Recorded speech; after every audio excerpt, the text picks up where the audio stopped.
ก้ไขให้ความรู้กู้ความสุข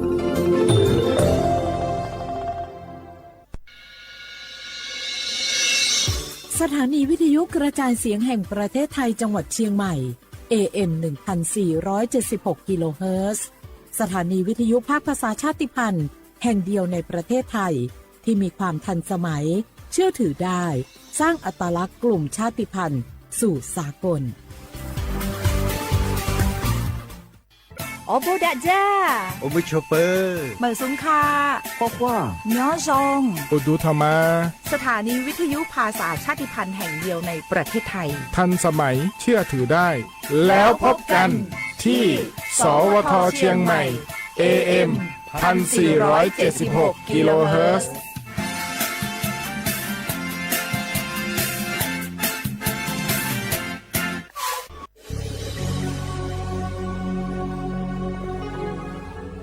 เกิดเป็นคนไทยเติบโตบนผืนแผ่นดินไทยจงภูมิใจในความเป็นไทยชาติไทยเรานั้นนับเป็นชาติที่มีความเป็นมาเก่าแก่ยาวนานเรามีภาษาวัฒนธรรมและมีสิ่งต่างๆที่เป็นเอกลักษณ์ให้เราได้ภาคภูมิใจในความเป็นคนไทยเราควรเห็นคุณค่าและมีความรักชาติหวงแหนแผ่นดินอันเป็นมรดกของบรรพชน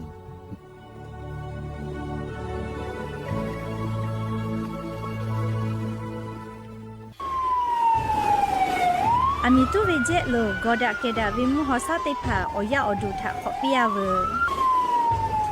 โนฮุชยาลาไทมเมียวนาติตอพ่ออามิตุปุตุและติชลาไลกาปุวิชแลมาเวกอดสเปเซแลงาคือชอยาเฮปุเฮคอโลจาจากะจาแลอามิขอตุกุเวทะปาโตเทลาเวและงาคือติจามือจักออตีสามามีมาโกติมีเฮคออามิตุกุเวทะปาโตอามิตุโตลาวิเจอามิตุและโตลาตาวิมุขอซาชเดคาแลมาดาวิมุขอซา PM 2.5 แพเกและกอแลติลาวิกอตุอุจาเวงาคือชอยาอานาชเดผาทะปาโตอาสากะเตขอย่อยาเอเวเจออชโพซัตเซเวอานามาเลอานานิมัสอานาและอุโนเนลูไกเวเจสถาบันวิจัยวิทยาศาสตร์และเทคโนโลยีแห่งประเทศไทยงาคือไทยมีชอติเกนิมาลาเซจาดะและอามิตุเวคาเปเจอาเวกอดาเกดาวิมุฮอซาติผาเนคือออยาอดูติผาทะขอปิยาเวเตจ้ามือจักกอติติผาทะปาตอมาดาวิมุฮอซา PM 2.5 ชะได้ผามากาโตลาตุอโปโครงการนโยบายชะได้ผาทะตาและกาลาตาวิแลสำนักงานการวิจัยแห่งชาติอโมแพทิโยงาคือจังหวัดจิงใหม่อคตกอติอคโลโฆษณาติผาคือกาเวลโกจาดาลาแพวิโยอลโกงาคือจิงใหม่อคโลเวสถานีวิทยุกระจายเสียงแห่งประเทศไทยจังหวัดจิงใหม่แลอคอตอเวสายาติผาสุไกเวกาวูจานอคือและโฆษณาติผาคือกาเวลโกจาดาคือโทรศัพท์นำบัตรแนะ0 5 แซนี่สือขอ0ขอฮีไม่เฮเลกะ0ก้อนี่อ้อขอฮีงาสือก้อโทรศัพท์นบะชเวทะจ้าดะและโฆษณาติผากุลาเพดิโย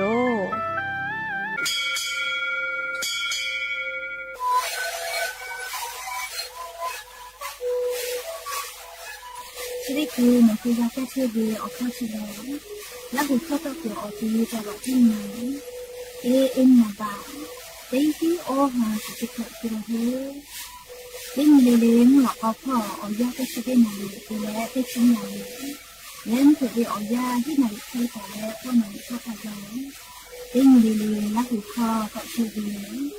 และงานและหุ่นข้าวก็เชื้อสมานในข้าวโบในดีโย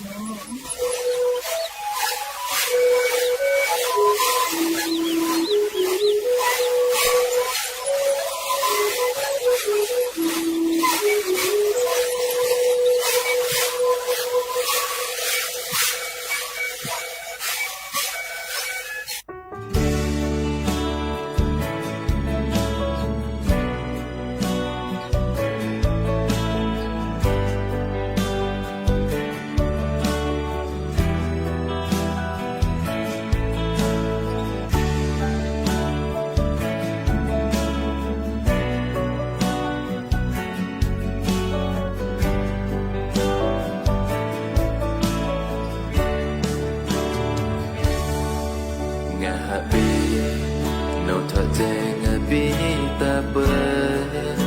โนปะโลกาเจโกฮาเลบิจาโอนุเวโชทามาโลยะนิโกโนฮาเบสันติสาโปปะกายจาเอาคือปุถาเบเคเลมาเฮโองาทะโนฮิบาลาเบโกงาเบนิมาสุขอลงโหจิตยางาทะเปลาเบตาเฮงาจินาจานาบุนาจางาทะโนเลงกตุกาลุเคโยโลมุบุยามุหอมุเยโลคาสุโนงาทะเตเกือลาเบงาคาจาจินาจางาบินิมาสุเอโตปะกายโล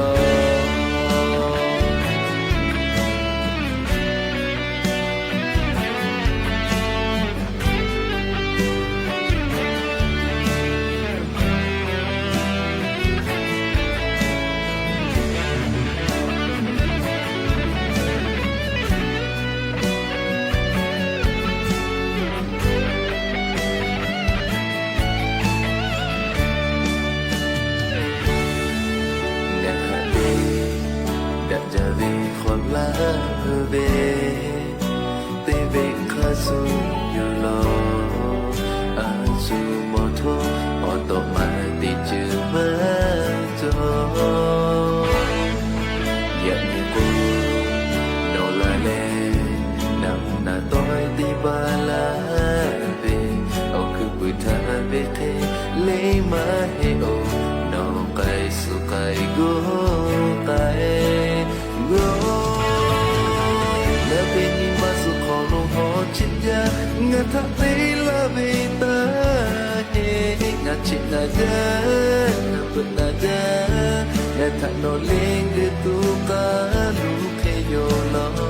มุบุยามุหอมุเยโลคาสุโนงาทะเตเกือลาเบงาคาจาจินาจางาบินิมัตสึเอโตปะกายโลงาเบนิมาสุขอลงหอจิตยางาทะเปลาเบตาเฮงาจินาจางาบุนาจางาทะโนเลงกตุกาลุเคโยโล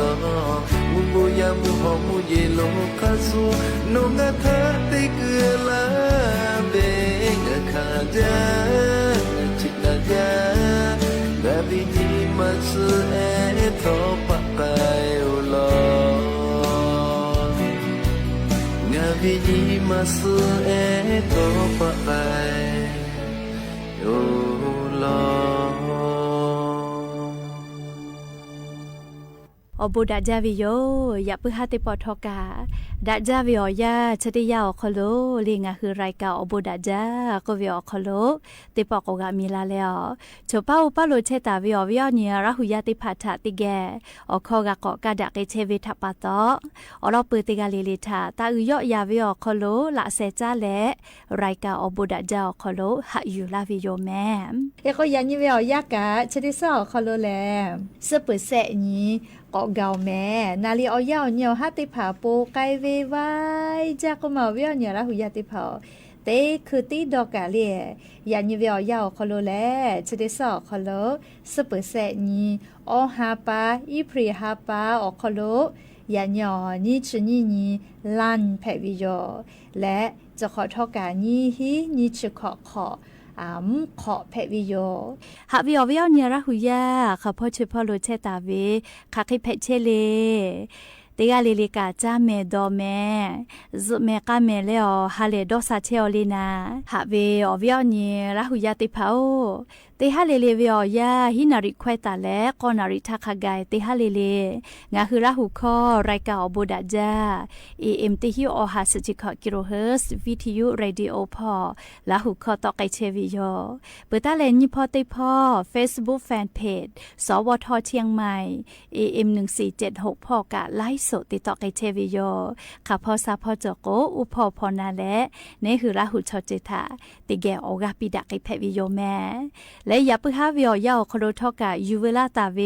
มุมีพ่อเวซาตาอบูจอวิโออลอติผาติเลกะนิมาซาตุลิขอไอติภากะยูเวลาตาวิโยเอก็ยันยี่เวอยากะชดิสอคอโลแลสเปเซนี้ก็เกาแม่นาลีเอายาวเหนียวฮัติผาโปไกเวไว้จากก็มาเวียวเนี่ยละหุยาติผาเตคือตีดอกกะเลียยันยี่เวอยาวคอโลแลชดิสอคอโลสเปเซนี้อฮาปาอีพรีฮาปาอคอโลยันยอนี่ชนี่ลันแพวิโยและจะขอทอกานี่ฮีนี่ชขอขอแพวิโยสุปิกาปิดาตาวิโอลอติผาจอตาวิโยเลยงาคือราหุยาชอแม่เวชอกะจาเวตอสาฟุลาเวปุลาเวก็รอปิไหมกับปอยทาตอสาฟุลาเวชอติผาลอโกอบูเตเลเลยชดิสอคอลอสติปอเมสเซนเจอร์พอฟุลาเวติโมเลอบูเตเลติปออาจจะกอฟุลาเลียมาติเลก็ปุลาเวก็รอปิไหมกับปอยทาเลียกาเจวิทัปะตอกะจามาโมเลียเมสเซนเจอร์พอไลกะตอสาฟุลาเวเมสเซนเจอร์พอเลีย Facebook พอฟุลาเวงาโกกะจามาโมวิแม่เลียชะดาปะตออบูเตเลเลียชดิสอคอโลตอสาฟุลาเวอลอจอเลงามาเป้าลาหมอลอโกอบูเตเลเลียเมสเซนเจอร์พอติปออาจจะกอทะลาละเลย Facebook Messenger พอเฉลี่ยชอสอสลาละก็เลยปีชโมห่อใหญ่ก็แค่โกกะจามาหมูเลยตินยูเวกะชอคันยี่กันนะอุติดานามาโซเลยจะรับปะตอเลยงาหุระหุยา Messenger พอต่อสาฟือแล้วมาเป้าเราหมอเวลาก็อบูเตเลเลยแม่เซนเจอร์พอติปออาจจะกอทาละแม่ใครแต่และเลยจะได้ซื้อสปอร์ขอนี้เลยงาคือไทยลิมพาติชิฮีออกคโลกานัววิปป้าหอพระวิปป้าจิแม่เลยกานาดออีดาเลยขอดออีดาตุโยเจเลียจะได้ซื้อสปุกขอนี้ชงานยอหาปานี้ฮีนี้ชขออตีแหล่ลีโนกาติคาโลบ้างพักนักเรียนเวียป่าเป้าเจวิป่าเป้าเวหอเป้าจีแม่กานาดออีดาเวเลขอดออีดาเว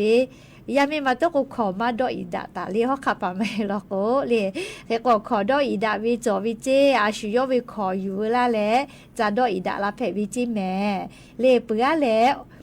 กานาดออีดาวิกาลียามีมาติผาลีกานาดออีดาวิอแค่ก็กานาอยู่เวลาเลยอมูกาสอเวลาวิแม่ไม่เลยหนูจะสอยกับเพวิเลยแค่ก็จะได้ซื้อเปิดขอยิงกาลาหุยาเวลิกุตุเวลิงาคือลาหุยาชอลิวาลีอคอโลลิกุเวกานาดอขอดอเวลีหนูวิปะป้อหอพระวิปเป้านกะเตคาโลจะได้ซื้อเปิดขอหยอกคอโลเงาตุกะไกจุโยเลียววิหอนยาลาหุยาติภากากานาดออีดาขอดออีดาคืออติอคอโลจานีและเลียวกาจาปีแพวิโยงากาเลียจานีแล้วกาจาปีโดเวเลียกานากานักมาลิคือโมเจ้าก็มาแต่ละโกลิงคือกานาดอกขอดอกวิเชแลขอจ้าหาจ้าวิอยาขอโลงคือราหุยาลิกือเวเลียวเจติพายโยยักค่าเลียวทาลอกขอจ้าหาจ้าทาเจติคือกาเจวิทัปตอขอจ้าหาจ้าทาเจติลิกือวิโยยักค่าเชเบแลตาละโกกาเจละโกกาลิกือเวลีกานักจอสิแม่ลีกานาสเลให้ผู้ขอเลีกานาจอเอาเสทาลอกจ้าเพเวลีกานาจากาเลีกานาจาอจาญวยวิเชเลีฟอพี่อะไรก็ขนาดเตียเลยฟอเละเวลาก็เล่เมจาเมลีกานาจากาลีจาเพเวเลีเฮก็ขอลอกมาวิสุอยู่เลยเตเวเลียสุเจติพายุอะไรฮอกขับปฏิภาติพื้นจาเลียบาเลยขอเตเวนะขอสเลียก็ดออีดาเวเลียเตกาแต่ก็เตกากาดอเวนะดอกมาคือเวลากุยมากาเวเลียก็เตเวนะเลียกานาเตก็โอเคอยู่เลียติมูดอกกาลก็ติมูกาเตเวเลียติมูมากาลาก็ติมูกาก็เตเวโอเคเตเวอยู่เลียลิกูเวนะเลียงาคือชอบป้าเหมือนดาเลยลิกูเวกีฬาติภาเพวิโยแต่คนจะได้ซื้อเปิดขอเงี้ยเลยนี่ชงานเงี้ยเลยหนูหอพระวิปเป้าพ่อ นกกะเตคาโลงาคือไทยลิมพาติชิฮิออโมกานาดออีดาขอดออีดาวิติพาเตไกตุโยเจแต่ก็แลเลไทยลิมพาติชิฮิประทาเลต่อสาฟุลาตาวิโยเลสาลาเฮลุเลต่อสาฟุลาตาวิโยแม่เอกงาคือราหุยาติพากากาวิชอลโกกาจานีจังกุยแพวิโยแต่ก็แลเลอลอติพาจะไกชิลาวิโยก็จะเลเลซาตาลุยโยเลยะนิกะจุยจอปากรมมุตุนิยมวิทยาพ่อโยคือฉันแต่นี่แล้วลอซาตาติพาฝึกกาลาวิแลยะนิเวอยาอคโลกากูเฮเลฟาตะจิแมเลงาคือไทยมีอคโลเลนิชเซนตาเลนิชงานยอหาไปปริหาปาวิอยาชอคโลมุกูเวมุฮอมุยิลูลุลาตุโยแต่ก็วิโยเลเมฮากาลาวแม่จิไม่วิอคโลจูสวนอปจพ่อเมฮาเฉลีมเผือละป้อออนารีงานนารีวิอยาเลมุฮอมุยิลูลาวิเจจุกะเตคาโลชูโมฮอเชเวตาลานะเตียวิเยอปกวเอจอกจอข้ออวิกาลีมือใบวิเจคาเตเลหมอทอสาแกเดอวิกามือปายวิจิแมมุฮอคาจอยจาลอลิมุยิกาลามาลอเมฮาวิอยาลิจอสวนอปจติต่อพ่อแมรีนพ่อนะยาโกจิไม่วิอคโลอำเภอเมืองไขไกเลโกเลอาจจะลาหมอเลียอำเภอเมืองกะเลียลาเลียวเนะลอแล้วเลียกูมันเนะกูมาลีจะเจลีลาเวเลเคกวงว่าเคทาลีกากะเลยขอกุยเชเวลิกาแพ้แหละมากรีสีแย่สะปะข่อยติต่อกันเลยปฐมมุยิกาติจุต่อแตะลาวแล้วก็มาติเคติลาวิมุนาโมวิกาลีมุชาบาเลยก็เตียเราแม่เลลามาเฮจาเลติเคจติลาวิเคกวมันเนกาวินะเรียกกงคือลาหุยาไลกาก็เวโอมุยิดอลอวิเจลอวิดอลลาร์เวก็ชูหูดอลลาร์วิจิลาก็ชไม่หรอก็แลลีไลกากกะแกวิอข้อใส่กวิโยเรียกก็เจาเรียอลอตัวใหญ่นะเรียตัวใหญ่ติมาลาหิเวนะลาแต่วิซอปอจิแม่นี่จะเส้นตาลีนี่ชงานยอคอโลมุกูวิมุฮอมุยิรูจิแม่เรียกแต่แล้วมุตอมุแทะเตเลติกะติลอโกวาสกะจิลาตุโยเจอาโลมาลาตุก็อยากพี่ก็มาว่าสุดสง่ากะก็ก็มาเล่ปุลาเวติสอคอโลนี่นัวมือฟ้าโดยอาคาพอโลว่าสุดจีอาลาเวก็อังกาเวเคไกจิแม่เลียอากาหมดจอจีเคตอจะขอวิอยาชอมีเกิดจะได้สอคอโลเล่มาติจืกากาแพะกูแพะจาวีเจ้าหลอกคือลอยมาจอวิอเจติผัดแพะตอลาวีแม่เลกาฮอกโกฮอวีมุยิกาลาโกลาจาวีเลจะเคยแพะเชวิโยเลเคกงาคือติกาเลกาซาตากะคาเดพอหายุเฮกอมุกูเวมุฮอมุยิลุจะติดีแล้วอลอตาลุลาตุวิชองาคือไทยเหมียวนะติต่อพ่อเตียก็ภาคอีสานพ่อมุญิต่อพ่อไทยมีก็จะติต่อแต่ละกูที่พ่อขกไกตุโยเจเฮกว่ามุฮอมุยิลุจะติปืลาลาโกเลียฮอชฮอมวิอซาติภากะอาจจะเคลาตุโยเจและเชวิอโคกาเลียงาคือซาโกเชวิมุฮอซาเลียค่าฝุ่น PM 2.5 จะได้ภากะอาจจะเคลาตุโยเลียมีตาตูเจเลียมีตู้เวคอพี่ให้จาแม่มือกับมือเลยถอคอกับแพ้เกลือก็เลยเตนิเลกาเลียจุยารัฐบาลคือซาตาเป้าเป่าหมติผาถะคเดเป้าจลาเชเวเลียกว่าจะได้คือวิอยาสถาบันวิจัยเลียอวก็วิอหมอคอโลกาจะได้คือจูจ้าวิอคอโลมุขมุยอมาจิมือดูแอข่าวฝุ่น PM 2.5จะได้ผ่าแลปาฮาเยเอมาฮิโอโอเวนะเลปาฮาลูเจเลมากูเวลโกแลอเลมุลโกงะหุมมียาเลอชุพุคอโลก็ตูจาเวมาเลอานาติผาแพะไกมาเวไกตุโยเจเรียกว่าจะได้คือเรียจุยจอปาเชซาจอซาพ่อนักวิจัยติผายูคือฉันแต่นี่แหละก็เวเลจะเป็นยี่ห้าวิอยาชอยาสมาจาวิอานาอัทมานาให้เลโนฮุดโกโนฮุดวิอลนานิลาสาเลียอัทมานาให้เลโนฮุดโกเลไลกาก็วิออามานาก็เลยไล่ค่ะก็แบบมานาเลยอยากค่าเลยเฉอจุยจบปานักวิจัยอยู่คือฉันแต่นี่แล้วโมกาวิเลกาโมวิเลงาคือไทยมีกอขลุ่มมีย่านาเละเรียเซมาจาวินาอานาจะได้ผ่าแผลเรียเซมาจาวิเฉอมาเลงอานาจิแม่ก็จ้าเรียมาวิอชพุขอเจ้าก็มาวิอเนี่ยละหุยาติเผาก็ตูจ้าสาลือเลยกับมาดาวิมคอซา เล่จิมือดูและค่าฝุ่น PM 2.5 จะได้ผ่าจีแมงคือชอยาอดชพุคอโลมาเลอานาเล่ฮะปอโตลาตูนะจาติปีวิเจยก็งาคือมาดาวิมคอเรียมีตุกาวิมคอซาหมอทอกาจิมือดูจะได้ผ่าเล่แม่สุญญมาหมอวิมฮอซาคาสลาเวจะได้ผ่าถ้าปะโตเรียงาคือซาวกือมาเวลโกออเลมือเรียงาคืออดชพุคอโลมาเลอานาติผ่าแพโตลาวิเจเลก็จาเลมาเลกวาลาโกอาชุกาก็เวียมาติเลโคโคเลมาเลียนาชอก็ตุเวียอานาเพวิโยและเลียสาติโกสานิเวตยาทางคือไทมิกอคอโลชอยานาเลสมาจาเวเลมาเลียอานาจิแมมอทกาทีดาวิอุปติเหตุผามากุนาเลชอนนาเลเซเวก็เวนาเลียอานาติผาเพเลเซเวสาติโกสาเลงาคือมิกชอยางาคือไทมิกเจติมาให้มิกชอยาไลมีอคโลกามาลีอานาทปะตอชอยาอาสากาสุไกมาเจ้าเจเลเตโกชติคือเลเชซาจอซาพ่อมอสลาวุติผาสติกอปิกาลาเวงาคือเลชอยาชออาเลเมเวเลอาเลเมเวโซเดียมจอเวเลอาเลเมเวเมเลโซเดียมชะกาจะได้ผาจามาวิทาปะตอออลาสกะทิลูไกเชวิเจออลาสอานาเพวิชอเล่เตขออาเกเตขอชอกาทิมาตาลาเลออลาสอานาเชเลเล่หาซาเวออยากากาเยมอจาและเล่นาชพุกะปือจาวิโยงาคือไทมิงกอคอโลตุโกเรียงคือไทมีวิบะจอเวลโก10 บาททองอคอโลกะมาเลอันนาหาซาวิกากาเวเรียกเตเลอลาสอานาเพเวหาซาวิกากาเวเฮโกอลาสลุยเลเรียกัตสเวติแขกาเวอคอโลกะกาเวเรียยักษ์ท่ออาจุยารัฐบาลวินัชเยทะเลอาจุยารัฐบาลวินัชยาโลกุโลโมจาเลอาจุยารัฐบาลวินัชยาโลกุโลโมจานาวิชชอมานาขากาเวก็มาชอยาชอลิเตกาลิลิกาเซเวียก็วิเมอาชุเตกาจอเลงาเซกาจาลิงาเซเวียมาก็เวเลอาชุอาฮิกากาลิอาชุยอตัวหิมากาเมเฮก็งาคือชอยาเตกาลิลิกาเซเวียก็วิเมเจดาปะตอลิอาจุยารัฐบาลวินัชยาโลโก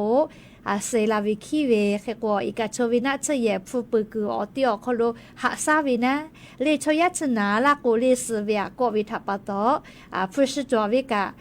อยู่ตอลาเลนัชกุปลาวิเมพุชเจติมาเฮเลจอตาเวมอจีเลอุทาลโกตีมีออกาญูจววิกาซอมเมเปลาวิเมเลอลาสอานาเพเลกากูวิตยาทาอลโกอลาสเชเลติปอสวิกาเล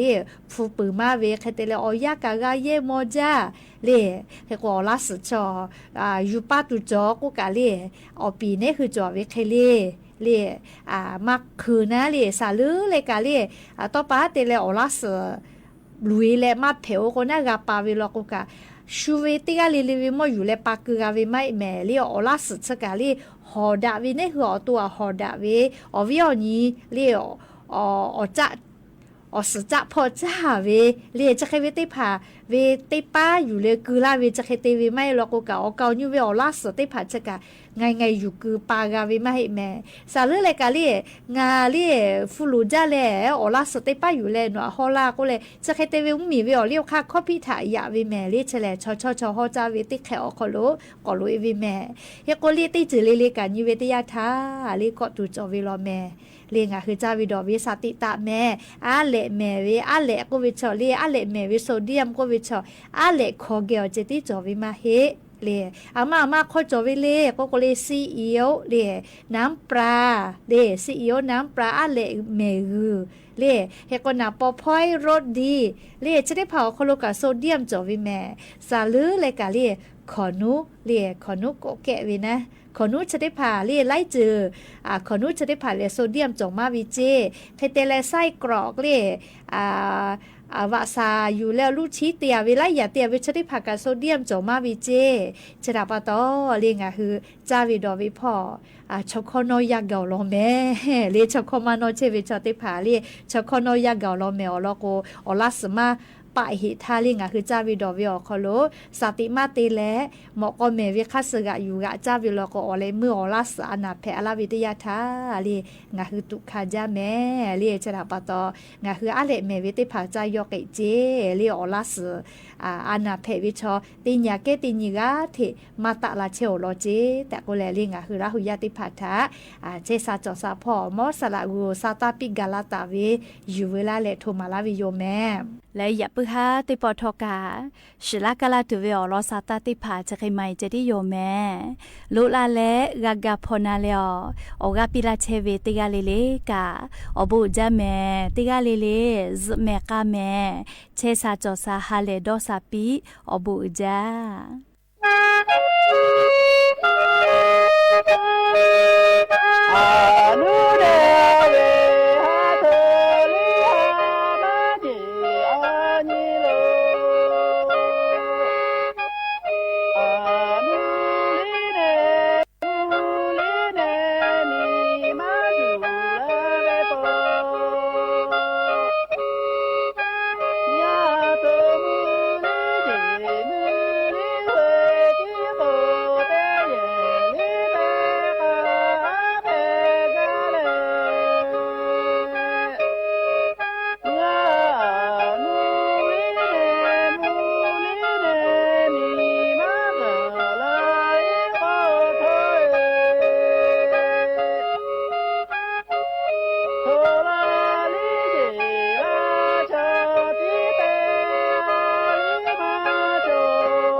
ส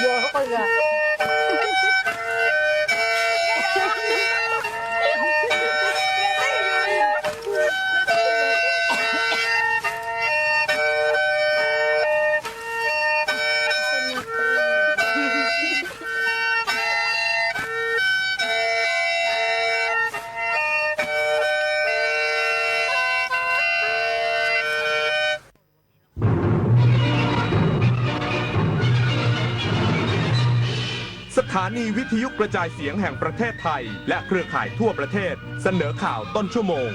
รู้เร็วรู้จริงเกาะติดทุกสถานการณ์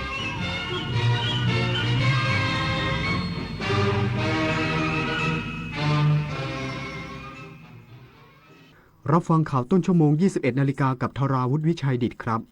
รองนายกรัฐมนตรีและรัฐมนตรีว่าการกระทรวงการคลังยืนยันรัฐบาลยังไม่มีนโยบายปรับขึ้นภาษีมูลค่าเพิ่มอีกสักครู่กลับมาติดตามรายละเอียดครับภัยคุกคามข้ามแดนไม่หยุดอยู่แค่พรมแดนของประเทศทั้งอาชญากรรมไซเบอร์การลักลอบค้ามนุษย์และยาเสพติดประชาคมอาเซียนจึงร่วมมือกันอย่างใกล้ชิดแลกเปลี่ยนข้อมูลเสริมสร้างความมั่นคงและปกป้องประชาชนประเทศไทยพร้อมเป็นส่วนหนึ่งของพลังความร่วมมือในภูมิภาคอาเซียนอาเซียนเข้มแข็งร่วมแรงต้านภัยข้ามแดนเพื่อความปลอดภัยของประชาคมอาเซียน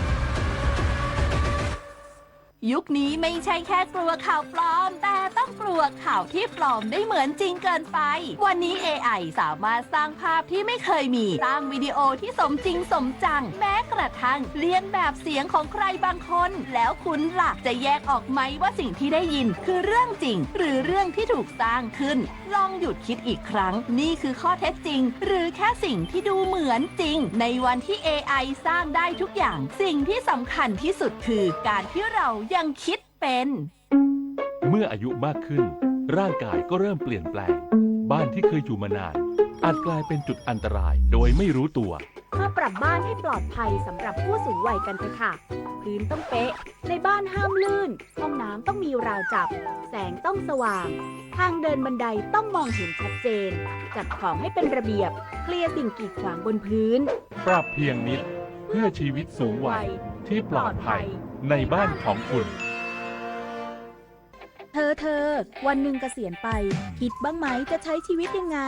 ยังเลยคิดว่าพอไม่ต้องทำงานก็คงสบายระวังเหงานะถ้าไม่มีเพื่อนไม่มีสังคมวันๆจะเงียบมากเลยนะจริงด้วยแล้วควรทำยังไงดีล่ะเริ่มตั้งแต่ตอนนี้เลยหาเพื่อนใหม่เข้าชมรมทำอาหารหรือนัดกันทำกิจกรรมจิตอาสาเพราะสังคมที่ดีเริ่มสร้างได้ตั้งแต่วันนี้เตรียมพร้อมสู่ชีวิตวัยเกษียณที่ไม่โดดเดี่ยว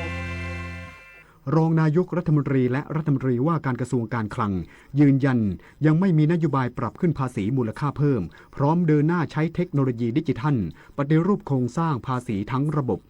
นายเอกนิติทันประภาสรองนายกรัฐมนตรีและรัฐมนตรีว่าการกระทรวงการคลังกล่าวว่ารัฐบาลยังไม่มีแผนที่จะปรับขึ้นภาษีมูลค่าเพิ่มจาก7%เป็น10%เพื่อไม่ให้เป็นการเพิ่มภาระค่าครองชีพกับประชาชนในช่วงที่เศรษฐกิจกำลังอยู่ในช่วงฟื้นตัวนอกจากตรึงอัตราภาษีมูลค่าเพิ่มแล้วกระทรวงการคลังยังเตรียมเดินหน้าแผนการปฏิรูปโครงสร้างภาษีของประเทศครั้งใหญ่เพื่อสร้างความเป็นธรรมและลดความเหลื่อมล้ำในระบบเศรษฐกิจโดยจะนำเทคโนโลยีดิจิทัลเข้ามาเป็นเครื่องมือสำคัญในการบริหารจัดการเพื่อทำให้ระบบภาษีมีความซับซ้อนน้อยลงและเข้าถึงได้ง่ายขึ้นอำนวยความสะดวกผู้เสียภาษี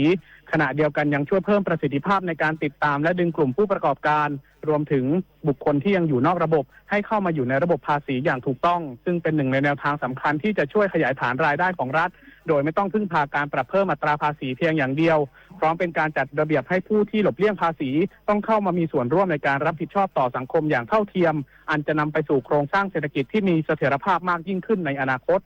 ปฏิพล สัทธพรหมารายงานไทยและเมียนมาเตรียมขยายความร่วมมือระหว่างกันอย่างรอบด้านเพื่อแก้ปัญหาความมั่นคงตามแนวชายแดนและฟื้นฟูการค้าระหว่างกันพร้อมเสนอเป็นตัวกลางนำเมียนมากลับสู่ปฏิสัมพันธ์อาเซียนสร้างความเข้มแข็งให้กับภูมิภาคนายเสียศักดิ์พงษ์เกตแก้วรองนายกรัฐมนตรีและรัฐมนตรีว่าการกระทรวงการต่างประเทศกล่าวภายหลังการพบหารือกับประธานาธิบดีเมียนมาและรัฐมนตรีว่าการกระทรวงการต่างประเทศเมียนมาในวันนี้ว่าได้มีการหารือกันหลายประเด็นตั้งแต่ความสัมพันธ์ระหว่างไทยเมียนมาความมั่นคงบริเวณชายแดนกว่า 2,400 กิโลเมตร และการค้าชายแดนที่ชะงักไปจากการปิดด่านชายแดนเมียวดีแม่สอดรวมทั้งความร่วมมือในการปราบปรามขบวนการอาชญากรรมข้ามชาติและมลพิษข้ามแดนทั้งในอากาศและน้ำซึ่งจะต้องมีการตั้งคณะกรรมการแก้ปัญหาร่วมกันและไทยพร้อมสนับสนุนด้านเทคโนโลยีเพื่อแก้ปัญหาดังกล่าวและเรื่องที่สำคัญคือสถานการณ์ภายในของเมียนมาที่ยืดเยื้อมานานซึ่งไทยจะรื้อฟื้นความสัมพันธ์กับเมียนมาเพื่อนำเมียนมากลับสู่การมีปฏิสัมพันธ์กับอาเซียนโดยไทยจะสนับสนุนให้มีการปฏิบัติตามฉันทามติ 5 ข้อเพื่อสร้างความเข้มแข็งให้ภูมิภาคมีศักยภาพในการรับมือกับความผันผวนของโลกในปัจจุบันปริญญวิทย์ เปี่ยมสมบูรณ์รายงานบอร์ดประกันสังคมรับมือวิกฤตโลกอนุมัติให้เพิ่มบริการรักษาผ่านเทเลเมดิซีนสำหรับผู้ป่วยโรคเรื้อรังช่วง 3 เดือนเริ่ม 1 พฤษภาคมนี้นางสาวกาญจนาภูลแก้วเลขาธิการสำนักงานประกันสังคมเปิดเผยว่าสถานการณ์วิกฤตโลกจากความขัดแย้งในตะวันออกกลางส่งผลให้ราคาน้ำมันและค่าขนส่งปรับตัวสูงขึ้นกระทบต่อระบบสาธารณสุขรวมถึงภาระค่าใช้จ่ายของผู้ป่วยโดยเฉพาะกลุ่มโรคเรื้อรังที่ต้องเดินทางไปรับการรักษาอย่างต่อเนื่องบอร์ดประกันสังคมจึงเห็นชอบกำหนดอัตราค่าบริการทางการแพทย์ทางไกลหรือเทเลเมดิซีนสำหรับผู้ป่วยนอกที่เป็นผู้ประกันตนโรคเรื้อรังโดยกำหนดให้สถานพยาบาลต้องมีระบบเทเลเมดิซีนที่ได้มาตรฐานตามที่กระทรวงสาธารณสุขกำหนดและอัตราการจ่ายอยู่ที่65 บาทต่อครั้งเป็นระยะเวลา3เดือนเริ่มผลบังคับใช้ตั้งแต่วันที่1 พฤษภาคมถึง31 กรกฎาคม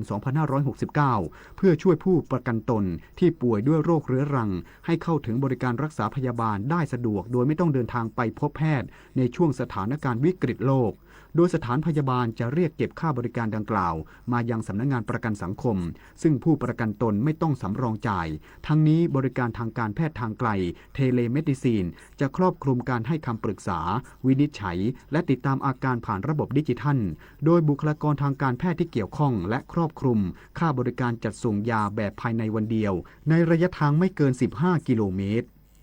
น้ำมันมีน้อยใช้สอยอย่างคุ้มค่าเพื่อไว้วันข้างหน้าและสรรหามาทดแทนจบข่าวธราวุฒิวิชัยดิษฐ์อ่านรับฟังข่าวครั้งต่อไปเวลา 22 นาฬิกาครับติดตามข่าวที่นำเสนอไปแล้วได้ที่ www.thainews.prd.go.th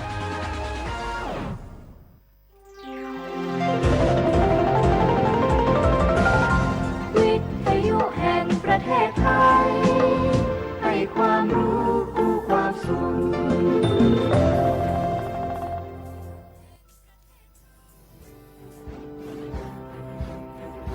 เดินเถิดเราชาวพุทธหยุดหลับไหลเรียนธรรมะพระวินัยให้กระจ่างช่วยกันคืนพระธรรมเครื่องนำทางตามแบบอย่างเมื่อครั้งพระพุทธองค์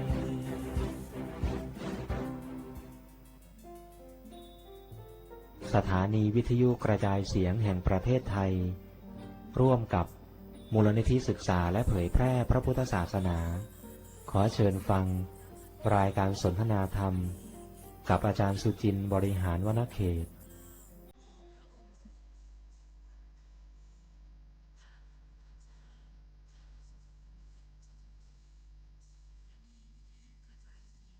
พื้นฐานพระอภิธรรมตอนที่617ที่มูลนิธิศึกษาและเผยแพร่พระพุทธศาสนา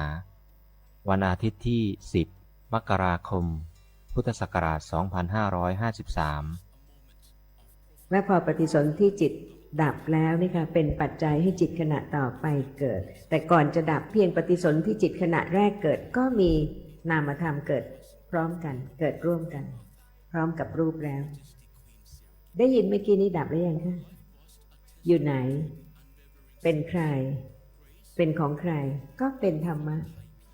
ซึ่งหมดแล้วค่ะแล้วก็ไม่กลับมาอีกด้วย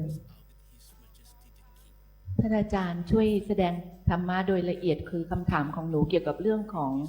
การเห็นนะคะการเห็นเป็นธรรมะเนี่ยค่ะท่านอาจารย์ค่ะสงสัยไหมคะว่าธรรมะคืออะไรก็จากการฟังก็คือธรรมะก็คือสิ่งที่มีจริงเราจะสนทนาเรื่องสิ่งที่มีจริงให้เข้าใจขึ้นใช่ไหมคะใช่ค่ะเพราะฉะนั้นเห็นมีจริงหรือเปล่า สภาพเห็นมีจริงค่ะ ค่ะ ความเข้าใจขั้นฟังมาก่อนนะคะ เป็นธรรมะหรือเปล่า แต่ว่าหนูจะเป็นหนู ยั เห็ ง น ไงคะยังไม่ไปถึงไหนคะแค่ให้มีความเข้าใจจากการฟัง ค่ะ ว่าเพียงได้ยินอย่างนี้และฟังอย่างนี้เข้าใจตามที่ได้ฟังไหมว่าเห็นเนี่ยมีจริง ถ้าอาจารย์ถามขณะที่ถามสนทนาเนี่ยเข้าใจ แต่พอในชีวิตประจำวันจะเป็นเราเห็นอยู่ตลอดเลยค่ะ ๆ ค่ะ ก็ไม่เป็นไรแต่เวลานี้กำลังฟังธรรมะ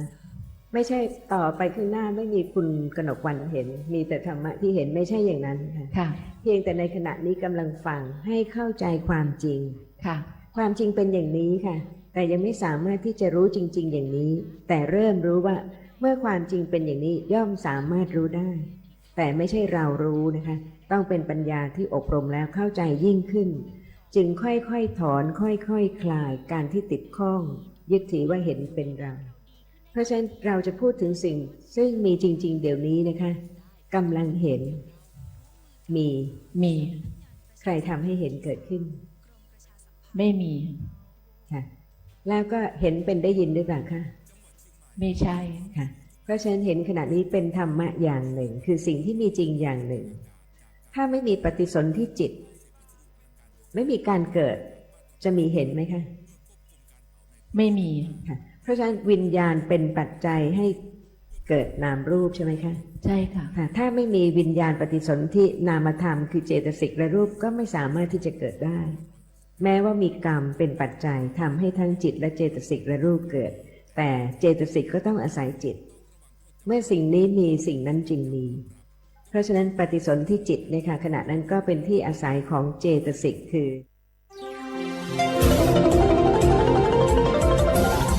วิทยุแห่งประเทศไทยให้ความรู้คู่ความสุข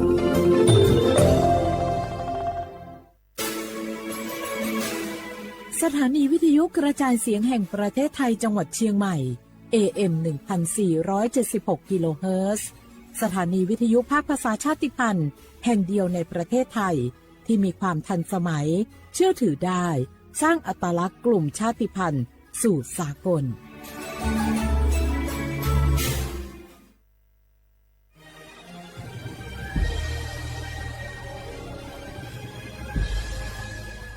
เกิดเป็นคนไทยเติบโตบนผืนแผ่นดินไทยจงภูมิใจในความเป็นไทยชาติไทยเรานั้นนับเป็นชาติที่มีความเป็นมาเก่าแก่ยาวนานเรามีภาษาวัฒนธรรมและมีสิ่งต่างๆที่เป็นเอกลักษณ์ให้เราได้ภาคภูมิใจในความเป็นคนไทยเราควรเห็นคุณค่าและมีความรักชาติหวงแหนแผ่นดินอันเป็นมรดกของบรรพชนร่วมภาคภูมิใจในความเป็นไทย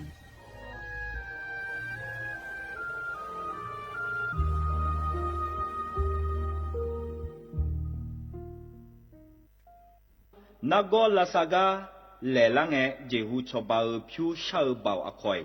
บัทอนซุมอเกอรามคานาโกลาซากาเลลังเอเจฮูชอบาพิวซาอควายาเมเอโคนาโกลาซากาเนยุมโดลานาโกมายาปิอานาโกนาเอกาซาเตโบซาเอกาชอบาลูอามูฮเดเนนีโคลาเฮกากอยาดาดาเมเฮกาดาดาญาเมหน่วยบริการในระบบหลักประกันสุขภาพแห่งชาติสำนักงานสาธารณสุขจังหวัดสำนักงานหลักประกันสุขภาพแห่งชาติเขต1 ถึง 13ศูนย์คุ้มครองสิทธิบัตรทองตามมาตรา50วงเล็บ5สายด่วน1330กด0ตลอด24ชั่วโมงสปสชเขต1เชียงใหม่นากายำยองาซุ้มยี่เยงาซุ้มงางายกว่านาลูก็ถูกไม่ได้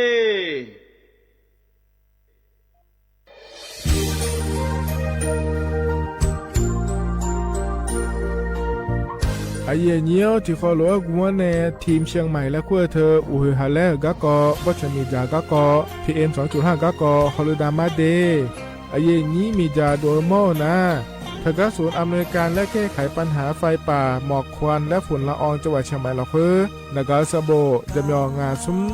ตีนีเย่จำยอเยียงจางเลยเนี่ยไม่เด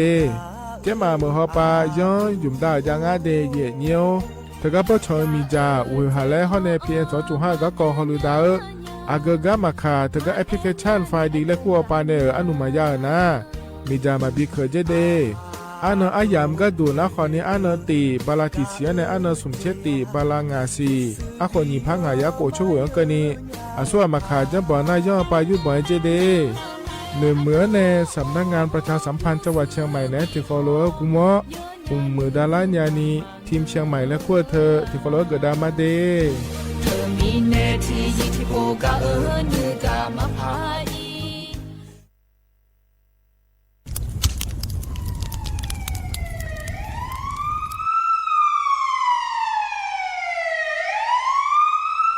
สิญญามาโลอัดเดือไทยมีขอในละตาหอปามีจายโคนาลูเปื้อบชาที่ยับยุ่มแลก็เงกวยชิบยุ่มกันนี้มีอันนี้นะชอหาในอาหุมโปยามุงเอาอย่าเผลอเผลอในอดัวบอเขือในโอเยหุมามีจาเขือมีในอูเฮฮาและ PM 2.5 เธออัดเดือชอหายายีที่โคยุ่มเลงาเจเดสาปอนาลามาเลเปียลานือมานากอเปียลาในอุดุมอินุมขอเดลางาเจอเดือไทยชอหายรานาลูกุมะเนมีดาทาเคเดมือละเนสายเหมืออเดือยาอุปาอุมาบีแดญญาภาเธอกะโครงการจัดทำนโยบายการเปลี่ยนแปลงการใช้ประโยชน์ที่ดินเพื่อบริหารจัดการ PM 2.5 และขั้วปาแหนที่คอลเวกุมะเนเนื้อเหมือเนสำนักงานการวิจัยแห่งชาติพปาแหนจากการงาเด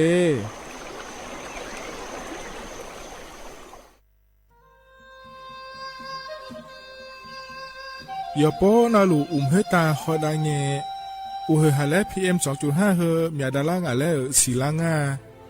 อาดูมาเนจังเงดเจอปะปะกัวเงเจมีจาเคมีเนเฮดดตอลูชัวยามอดดลาเนมัวฟาเนียมามึงาเดมีเนพิลาขบยานาลาฮอเนสาโกพปานากอขอนีเปลายังาอาดูมาโยกานาลูกุมวเนมีจามาเคนีโยฮาเนยับมุเนยับเผลอเธอโลไถในเฉเนปุยเกมีจามีกาพี่ฮอเนบอชอมยาลานีอาบอที่ฟอลเวเขาที่ฟอลเวกุมะเนมีจาตาเคเดเหมือเนโยฮานาลูเวอยู่เหมือนจะซาโดนีจอนยาผาเนื้อเหมือเนสำนักงานประชาสัมพันธ์ที่3กรมประชาสัมพันธ์พปาเนจากกาเงเด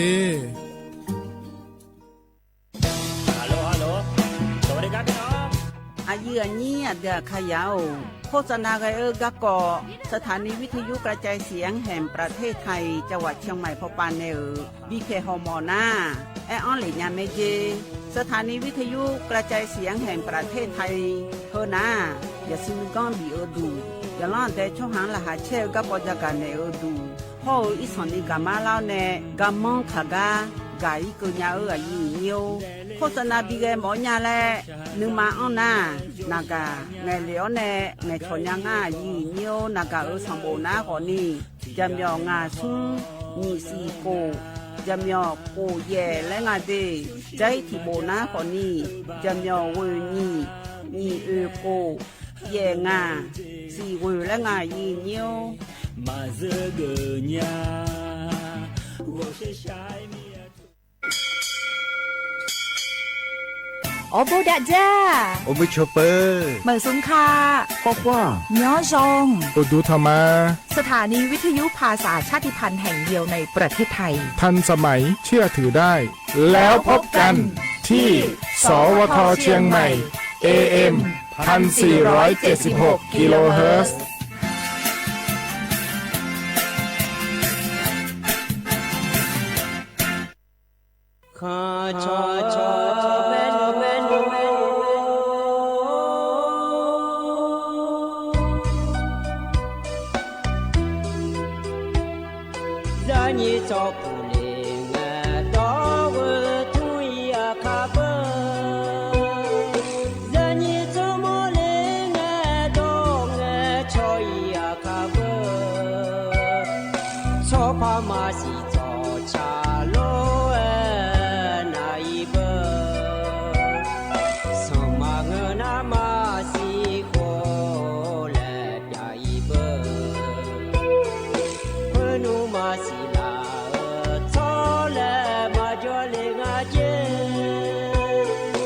มา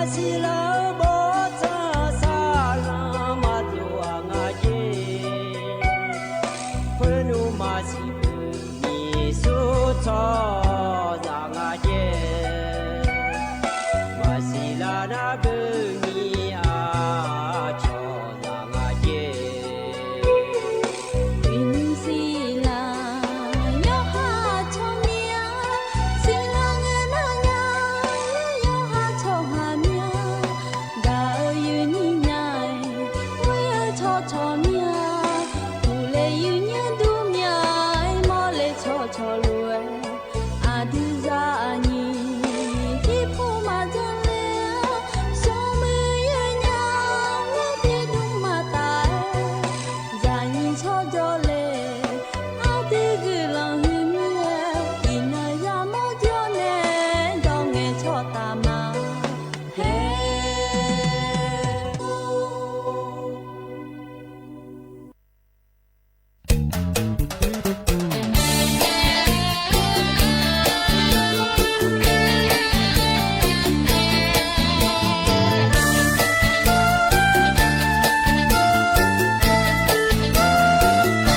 lo ya nyo do cha ga cha ji mu ji hai ji du mo le ma le cha ta nga ya nyo ti byo ngo nya ya ni ko ni na byo do lo ya nyo he nga ji aya de ko lo ya ni ne pha ya ta pu thon ju le me ya nyo ina ji we la ne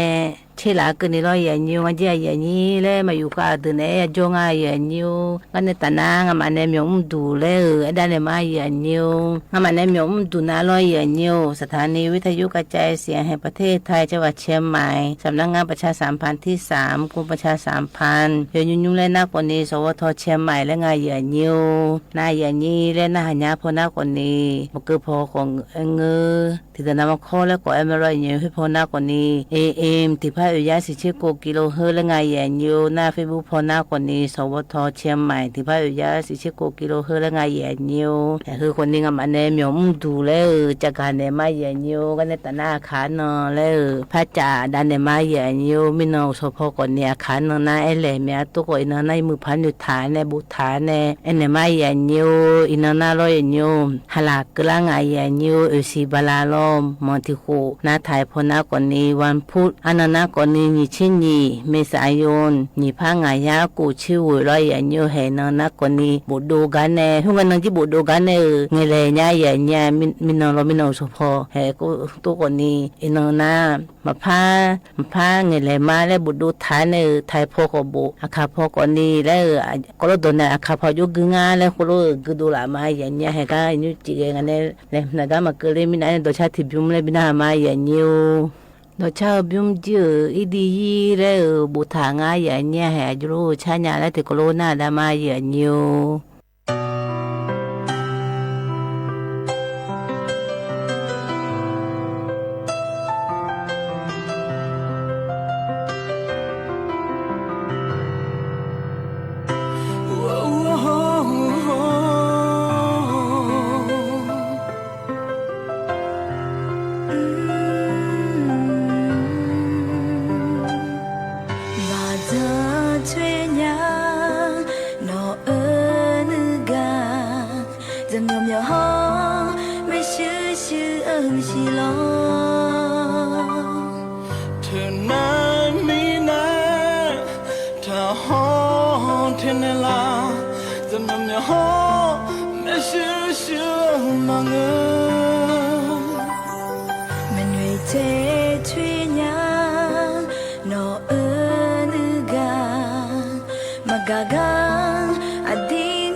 嘎嘎那是什么呢？咱们你妈妈爱你，没得你来弄的啦。嘎鲁爱的买你那个，嘎鲁爱的买你嘛的，你在后面那弄爱你的嘛。你那路下来的美妙，你可是我呢，做买的娘。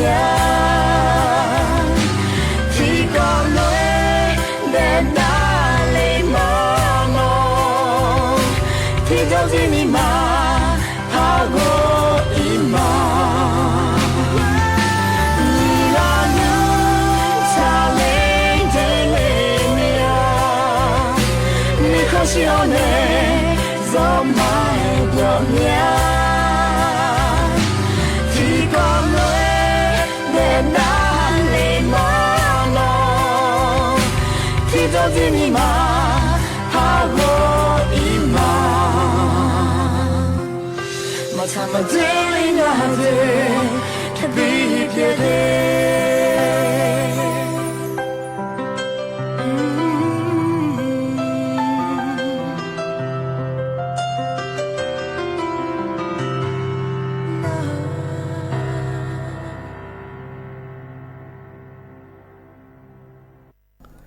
เราอย่างนี้ตัวชาก็ชัดจืดพุ่มจืดอีดียีเจอย่างเนี้ยงาจืดก็ป้า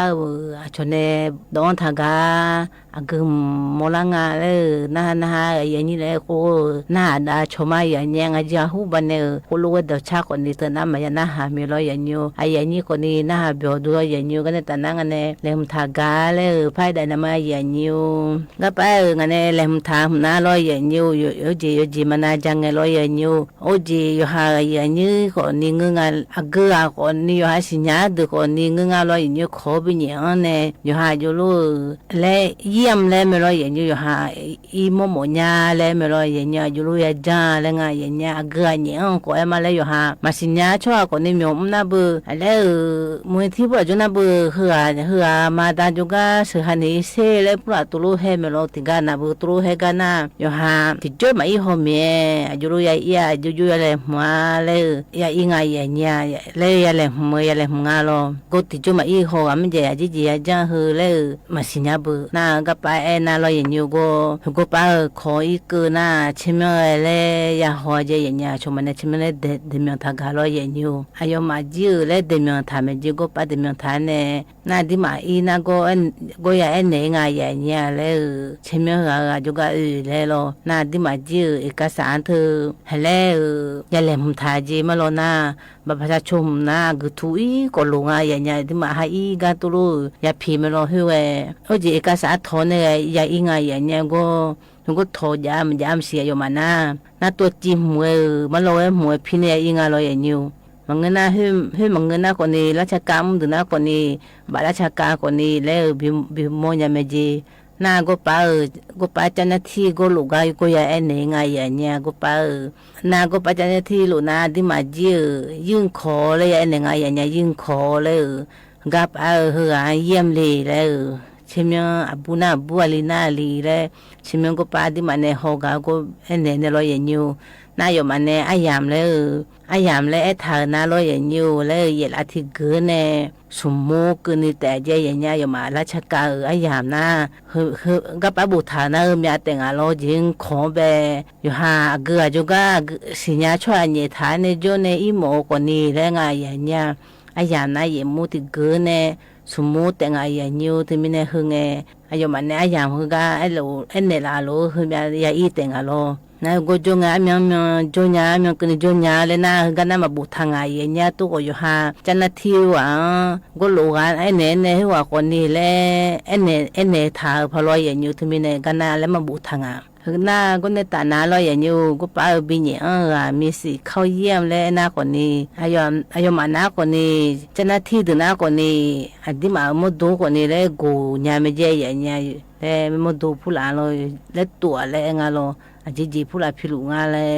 ဟန်ငါကြီးဖီဖီနဲ့မဘောကြီးဖူလာဖီဖီမရအင်းငါရညူသမီနဲ့အယောမကောနီမဒိုကိုရကိုဟလာငါယောဂျီနာလောယောဘောကြီးဖီနဲ့မရလင်းအမီနော်ရညူသမီနဲ့ဟကောနီတနတိဖူလာလဲ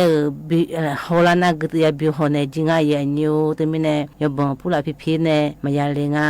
တနတိတော့ခွန်လန်ကိုင်လဲဘူထငါရညာခရင်ခရက်လဲလောစ်ခနီအဘူဒနာဘူလဲလီဒနာလီလဲကိုလိုရဘီဟောငါနဲ့ယောဘောကြီးတီမရယူငါရညာဟဲဟကောနီဟလဲတီဒနာဘင်းညဲနဲ့ဂျိုဒလဲနာကလာညီဂျိုဒလဲဟိုလင်းငလောအဂါကိုယဟာယညီကိုလဲယဟာစညာယဟာကျေဘောမာကိုနီကိုလိုလင်းငယ်ငါရညာဟကောနီခေါ်လင်းအဂါလဲဆမ်ဘူထာနေจะได้เนี่ยมาอย่างนี้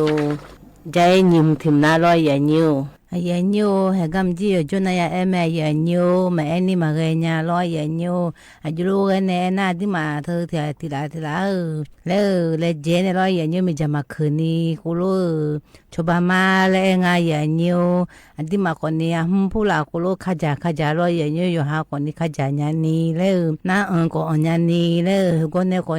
อยู่หาคนนี้สิดาคนนี้บิยาลาแล้วงานอย่างนี้นะอยู่อันนี้จังไงตัวเจ้าเสียลูอ่ะขอเธอร้อยอย่างนี้อยู่อันนี้อาเสียลูอ่ะพอผู้หลักข้าก็ตัวแผ่นบิเจเนี่ยกูรู้จังน่าร้อยอย่างนี้อันที่มากูรู้จังน่าร้อยอย่างนี้อันที่มากูจังน่าไม่ใช่ยมือแล้วเปล่าเจอย่างนี้น้าไม่ใช่มือแล้วเปล่าน่าแล้วที่มาสาวงยมือจิตเตยก็อาเจอย่างนี้น่าที่มาแต่มันก็บ่ายผ่านมาก็เตยมือเตยบิวออกมาแล้วตัวดาราง่ายอย่างนี้เฮก่อนนี้ครูชิดูอันนี้บิงเฮก่อนนี้สถาบันวิจัยวิทยาศาสตร์และเทคโนโลยีแห่งประเทศไทยยูนาก่อนนี้วอแล้วง่ายอย่างนี้อายมาก่อนนี้พวกปนชาวบ้านในร้านเนี่ยเที่ยวชาวบ้านในร้อยอย่างนี้สำนักงานการวิจัยแห่งชาติ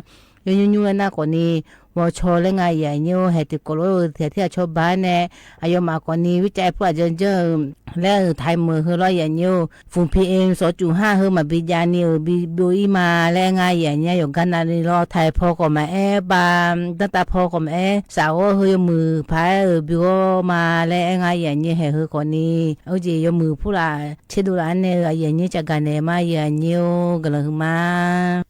ร้อยอย่างนี้กันแต่น่าจะชาติบิมเลยบินามาอย่างนี้จะชาบิมน่าอันนี้น้องต้นเนี่ยช้างถางาแล้วอยู่หาจีเนอายุหนึ่งถ่ายแล้วติโกโล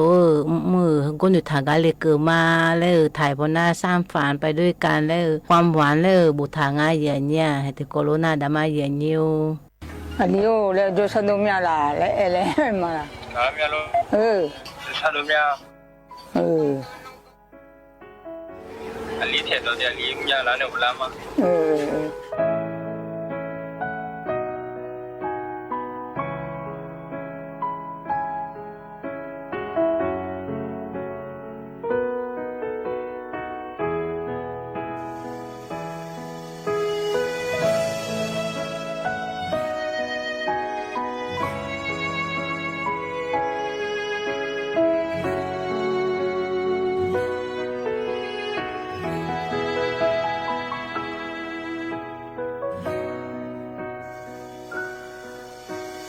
Magenya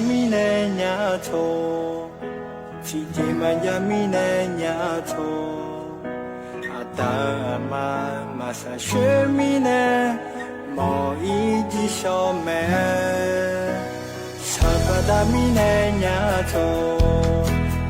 Jama yamine nyato Numala hu nutunta one Nute one ashome Zolema Nahama bala dulanya luar Deji jini mulanya te Inung anani syaukoni Nyau de yinga tike magu Anta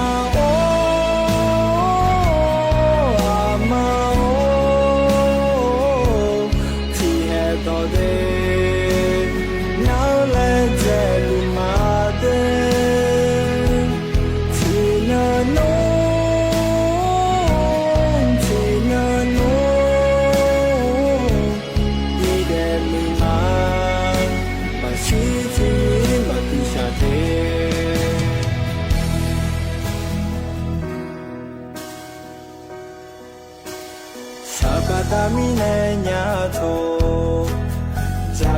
mi ne nya to a sho me zo ma ho nya ja myo me shi te ngai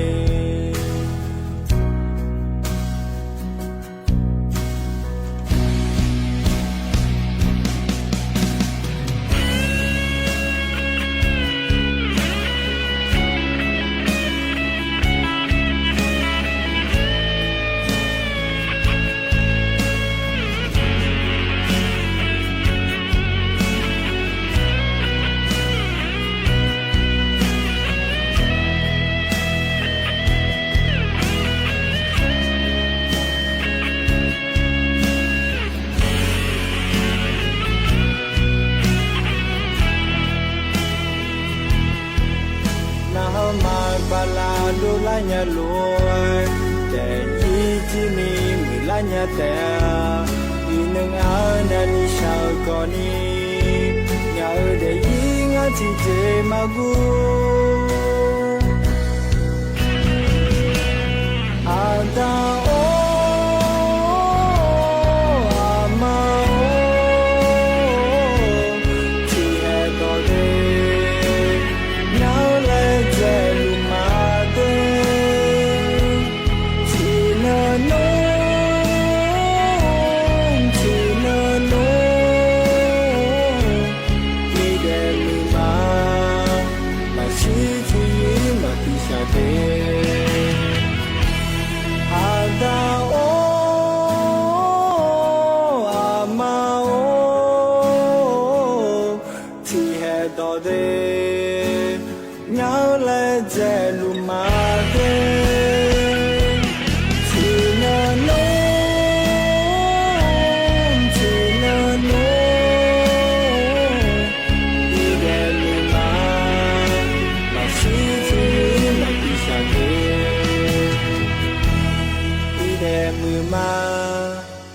chi chi ye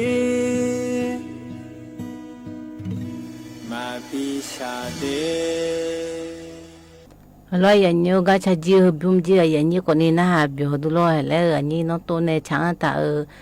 လဲရဟာယုန်နတာလဲကိုလိုချချန်လေမာဘကချကလေမာလဲထာငါလောရညေကနေတနာငနေလဲမတာကလဲဖဲနေမာရညေကပလဲမသမ်နာလောရညေကမ်ဂျီ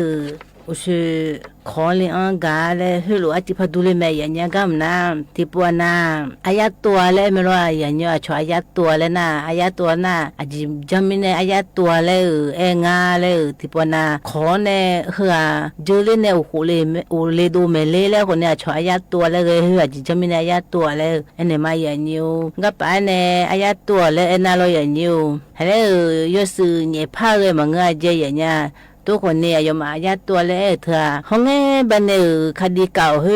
อุมยาจีคดียาหลวงจีนเฮว่ามันตัวเราอย่างเดียวอยู่ก็ทุยคนนี้ก็ที่จีจังถ่ายก็คนนี้ที่จีจังถ่ายเลยยบบังจีอุมยาจีจังถ่ายเจียอย่างเงี้ยนะแต่หนูจีอายมาขอเนี่ยมาดูมินันเนี่ยกูรู้อายตัวเลยไม่หูพนเนี่ยเสือเนี่ยบุตรจีไม่เจียอย่างเงี้ยมีเชื่อมพูดละแบบประชาชนพูดละเชื่อมพูดละละมาเธอและเดเธอจีน่ากูรู้ไงกูรู้ที่จีลาบอนะตัวที่จีบิจังไม่รออย่างนี้ถึงมีเนี่ยชออายตัวเลยถึงมีเนี่ยเพดเลยดูเงินดันูเลยละไปเพดเงินกูไปพลุเลยไม่เจออย่างเงี้ยอายมาอายตัวเลยเหือตัวรู้จังทำไม่รออย่างนี้น่ะอายมาจีกูป้าจังรู้เลยนะยมาจีอย่าดมอย่าหนูอย่าจีอย่าตัวแล้วนี่กูป้าเขาก็เนี่ยมาดูน่าเบื่อดงอ่ะดูเงินตาเลยดูเงินกูป้าละโอ้ลูกทานเนี่ยกูรู้อย่าหลุดไม่เจียเนี่ยแล้วมาแล้วนะจู่ยันเนี่ยหิวเลยมึงอ่ะจีน่ะถึงมีเนี่ยยมาอาเป็นเงินเนี่ยเฮ้ยนะดูแม่เลยสิญญาจีเมเทียกูรู้สิญญาจีเมดันหนูชัวดันหนูคนเนี่ยกูรู้เสือบินเนี่ยจีเมอายตัวเลยนะคือที่จีว่าที่จีพัดยาไม่รออย่างนี้ที่จีนะที่จีพัดยานะจีคดีจานะคนนี้อายตัวเฮอุมยาหุ่นยางอย่างเงี้ยทีมเจอคนทีมที่กลุ่มมาเนี่ยบอกไม่รู้ที่กลุ่มที่จีคดีที่จีเลยทีมเบอร์ไม่รู้อย่างนี้ถึงมีเนี่ยดูคนนี้อายตัวแล้วเพื่อนน่ะคดีอุมยาจีจงเนี่ยทีมจีน่ะทีมมือกลุ่มยางเลยมาอย่างเงี้ยถึงมีเนี่ยก็สบู่กูบูถามเนี่ยที่ปวน่ะให้ว่าชนเนี่ยดูเงิน มาดูงานนี้เลยที่เดือนหน้าอยู่หาโชว์ผู้หลาอยู่หาจีเอผู้หลาคุรู้จงเบียร์ตัวเจนะคดีแม่จีจังทำมีงานเจอย่างเงี้ยที่จีจังนะที่จีอายตัวเลยเพราะว่านะคดีพยายามมีรอยอย่างเงี้ยทีมนะทีมเลยเฮ้ยบิสุยเมียเฮ้ยคนนี้อุศฮัลโหลขอเตะพยายามงานมีเจ้าเฮ้ยมวยอุศขอเฮ้ยมวยขอเลยทุกคนนี้รู้เดินนะคนนี้ที่เดินนะอยู่หาโชว์ผู้หลาคุรู้ยังไงayat tu tidak nama sinya ko job api chomo ma ayat tu na jeng ajo ga ale le phedo kngem edu ko ni chale mele na chale mele le nge ayat tu pha ga je na ayat tu na khadi je ne khadi thing pha ja na umya po ayat tu la na umya je khadi ja mie honge ba ne ko lo da no ne cho mie ti pu ni na bu honge ba cho hwe ma ni ya ni ge hwe ayat tu le umya po ko lo ja je ya nya he ko ni ko ga ko nga ya nyu ga ne ta na ko ga ko ma phang me ya nya ga na yo ha I chu phla do ji ga ko nga ya nya he yo ha ji ti da na di ma khaya the mu phula yo ke ne mu phula ko lo I dan ta ma lin da ni ko ni mu te ya jo me lo ya nyu ji jang mi ne na ko ni he le ga ja phula ja mie ya phula sa bu pha bi jo tha ne o le ko ni ma o le de lo mu chao de ne ko nge nyu tha de ne ko nge le ti da na ko lo de jai ne ko lo ya jo ko nge le hơi na lo ya nye chủ na tân ta lo mà du mi lo ya nye chủ na ya yo do me chủ ga con a ya nya yo hai chủ do thu yo mu yo bu le o yo phone to so le cho ne pe che ji o ya nye o yo phone pe che ji he do le nga ya nya thì ga na chủ phu la he le a cho ne cột nam le thì ji ta tha me lo ya nye he na ko ni yo bu na ko yo bu le ya la me de ya nye de ma bu ga na ko ma bu le ya la de thu mi ne ko ma bu le ma e che ya nya yo bu ma e che ya yo ha ne me ya nya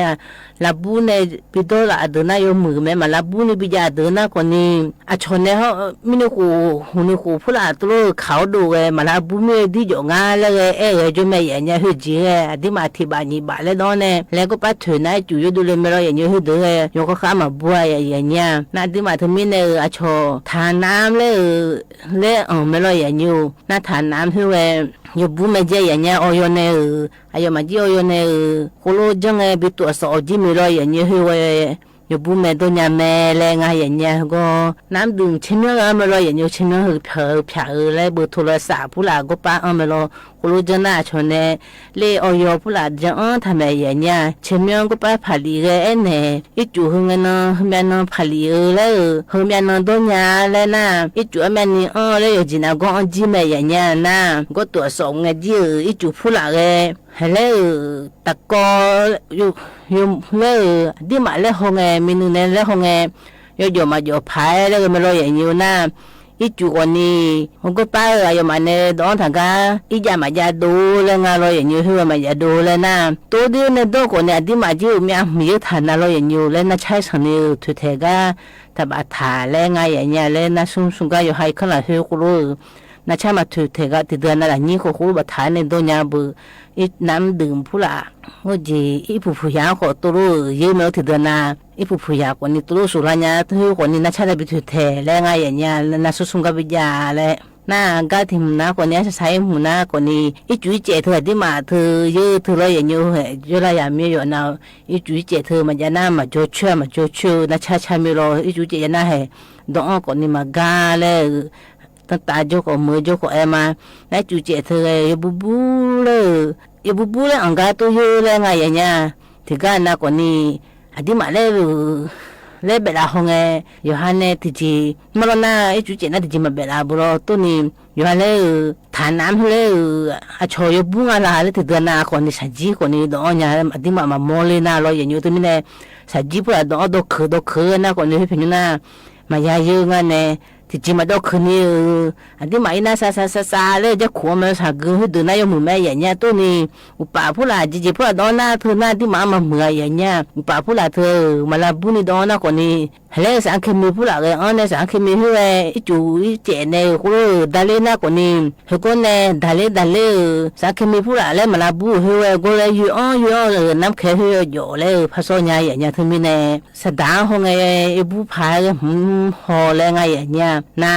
อายมาเนี่ยสักก็ต้องเธอยพยมาพยอีเราอย่างอยู่นับแค่อาจจะมาเธอนับแค่เธออันที่มาอีไม่ได้เลยหุ่นทางอย่างเงี้ยเลยหุ่นทางเนี่ยที่ปวน่ะยังไงยพยนะทายเยอะจียพยได้ดมนะทายเยอะเลยไงอย่างเงี้ยมันก็ป้าติดเตือนนะนับแค่ไง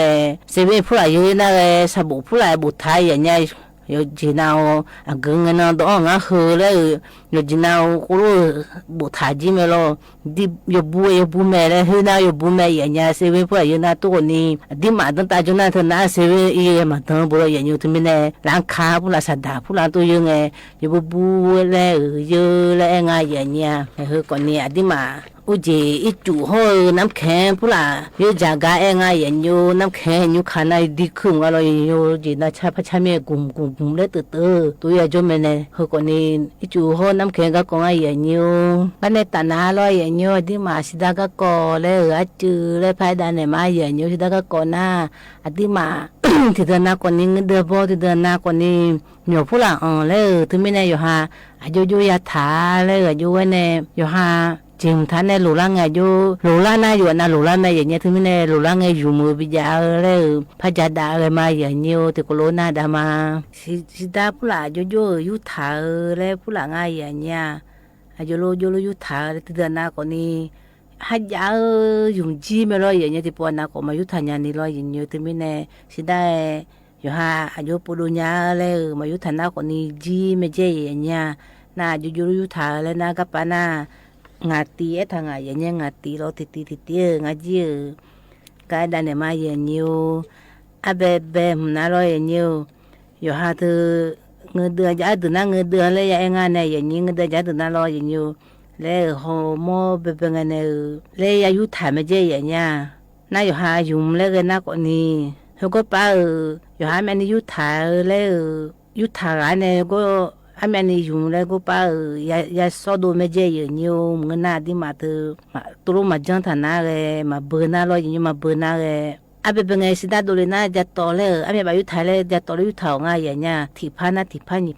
phá lên anh mưa này ya được rồi vậy nhiều na có chỉ là na chỉ phụ là mình dùng chỉ na giờ cái vậy nha thì mình này giá chỉ có ya dùng lúc khi nào mà có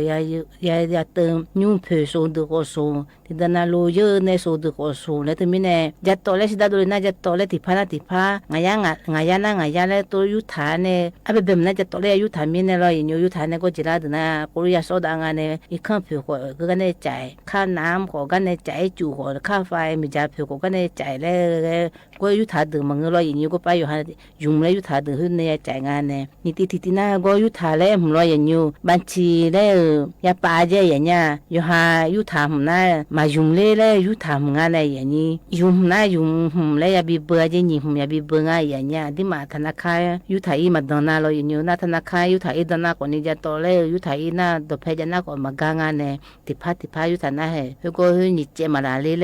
ya yu haji ya e thanga lo ga ma ni che ma ajire ne ko ni ma do ma yu do le thanga lo nyu sum ti na ko ni sida he yo ha apha he ajulo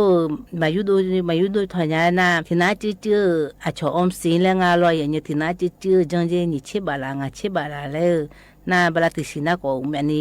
me ni yala me le nga ya nya gam ko ni lo ye nyu na ti na ko ni yo ha ma lo ga ji le ma ye ko ni le bu tha nga ya nya ma lo ji na su mi ja pu la nga ne chu pu la o ji kha ya phe ko ni lo hu na lo ji na ma bi ni ma ga nya mi lo ye nyu na yo ha ne ma lo ji le na bu yo ha ba ta la na pu la nge lo ye nyu mi yo mung a le phya kha yo mung a le ya ga ne ja tu ye me lo ye nyu phya pu la ko ye me lo sa no ko ni ja ko ja ye gòn thằng này khơi na mà lúa dễ lên mấy vậy nha, sao nó thứ chỉ cho mà lúa dễ lên na còn đi, dù sao sao nó phù là anh nghe, mẹ dù cho thằng alo vậy nhiều na, mà chỉ lên này hôm nay giờ mỏ này hơn na mà lúa dễ lên xong vậy nha, dù sao mà gia ni giờ mà người mi lo gia cả gia giờ từ mi chụp phù là giờ cả tôi anh nghe này mi chụp phù là, bữa từ na bữa là sao phù là nghe lo gia cái này gia giờ thằng này mà có dunia từ còn đi mà dunia giờ sự thế đu mỏ này có gia thằng còn đi 我的姑他那个表他那表他的那种啊呢，家的嘛都呢有时得个忙啊嘞，和个你嘛弄个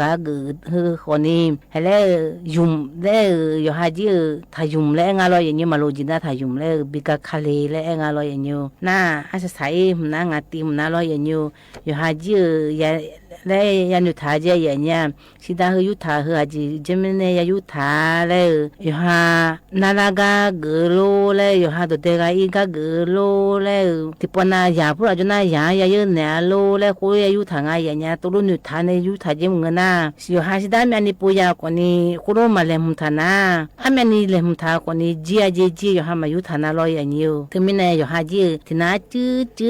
วินัย嘞啊爷娘，过了碰那วินัย嘞咯，都。ทีนั้นจิ๊กๆก็รู้ฐานเนี่ยน่าปราติสีคนนี้ติดผ้าหนีผ้าที่เฮสีติดผ้าเลยน่าเชื่อสีติดผ้างายาเลยน่าปลายอยู่สินะอยู่หาจีวินัยก็รู้จาน่าฝืนน่าเลยสิดาเลยอยู่หาสารังเลยก้าสิดาก็รู้จาแม่เลยงายอย่างเงี้ยคือคนนี้ที่อาจิ๊กๆสิดาจิมท่าเลยงายอย่างเงี้ยเฮ้คนนี้เงินเดือนยาคนนี้อีสันยาดูก็ยาเงินเดือนสมัยดูก็มามีดูน่าคนนี้อาจิ๊กๆที่อะไรที่มาคนนี้ร้อยอย่างนี้เฮ้อแม่นี่จาน่าแม่นี่ยุทธาแม่ตู้มันนี่ร้อยอยู่หาแม่นี่ปุยญาเลยอยู่หาแล้วที่มาแล้วที่เฮ้องานนั้นเชื่ออาจิ๊กๆแต่แล้วที่มาคนนี้เราก็ดูน่ามาเปรียบเทียบแล้วงานเราอย่างที่มาคนนี้เลยเราที่มีเนี่ยกูรู้จังน่าคนนี้อยู่ฮาลูรังไงยุ่งยาแม่และไงอย่างนิวให้คือคนนี้หัวสานกับแม่จากการในรามาดีกันเลยมากันในตาหน้าอย่างฮัจเจล่าร้อยอย่างนิวจีห้องเงี้ยบัดห้องกึ่งเงี้ยดชาพ่อเนี่ยมาอย่างนิวห้องจีเจ้าการมาอยู่กันนี่โจดูคนนี้คุณรู้พ่อเนี่ยน่าละเช่พอร้องเงี้ยบัดห้องกึ่งเงี้ยตัวชากึจีชาญาเลยพอดูพอเนี่ยมาอย่างนี้ก็ในคนนี้ให้อย่างพอจีกระงาจีกันในตาหน้าหอยมาอยู่อันนั้นกระงมาดูทำมา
查你代表卡你個查你，我做咩來到？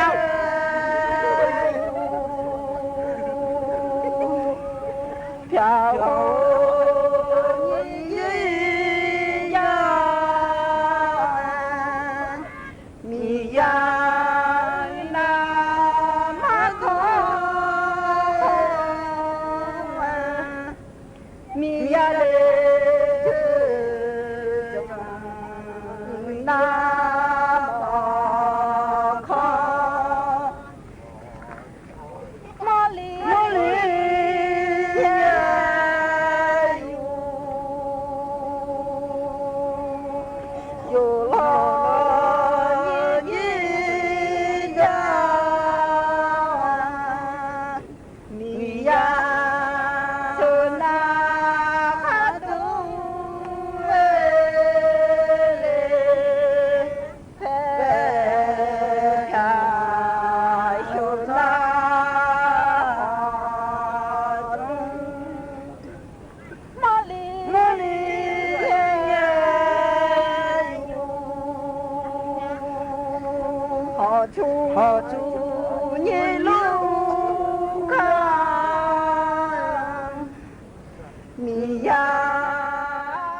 สถานีวิทยุกระจายเสียงแห่งประเทศไทยและเครือข่ายทั่วประเทศเสนอข่าวต้นชั่วโมง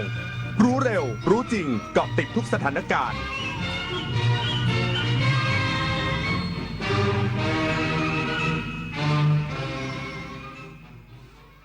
รับฟังข่าวต้นชั่วโมง 22 นาฬิกากับธราวุฒิวิชัยดิษฐ์ครับ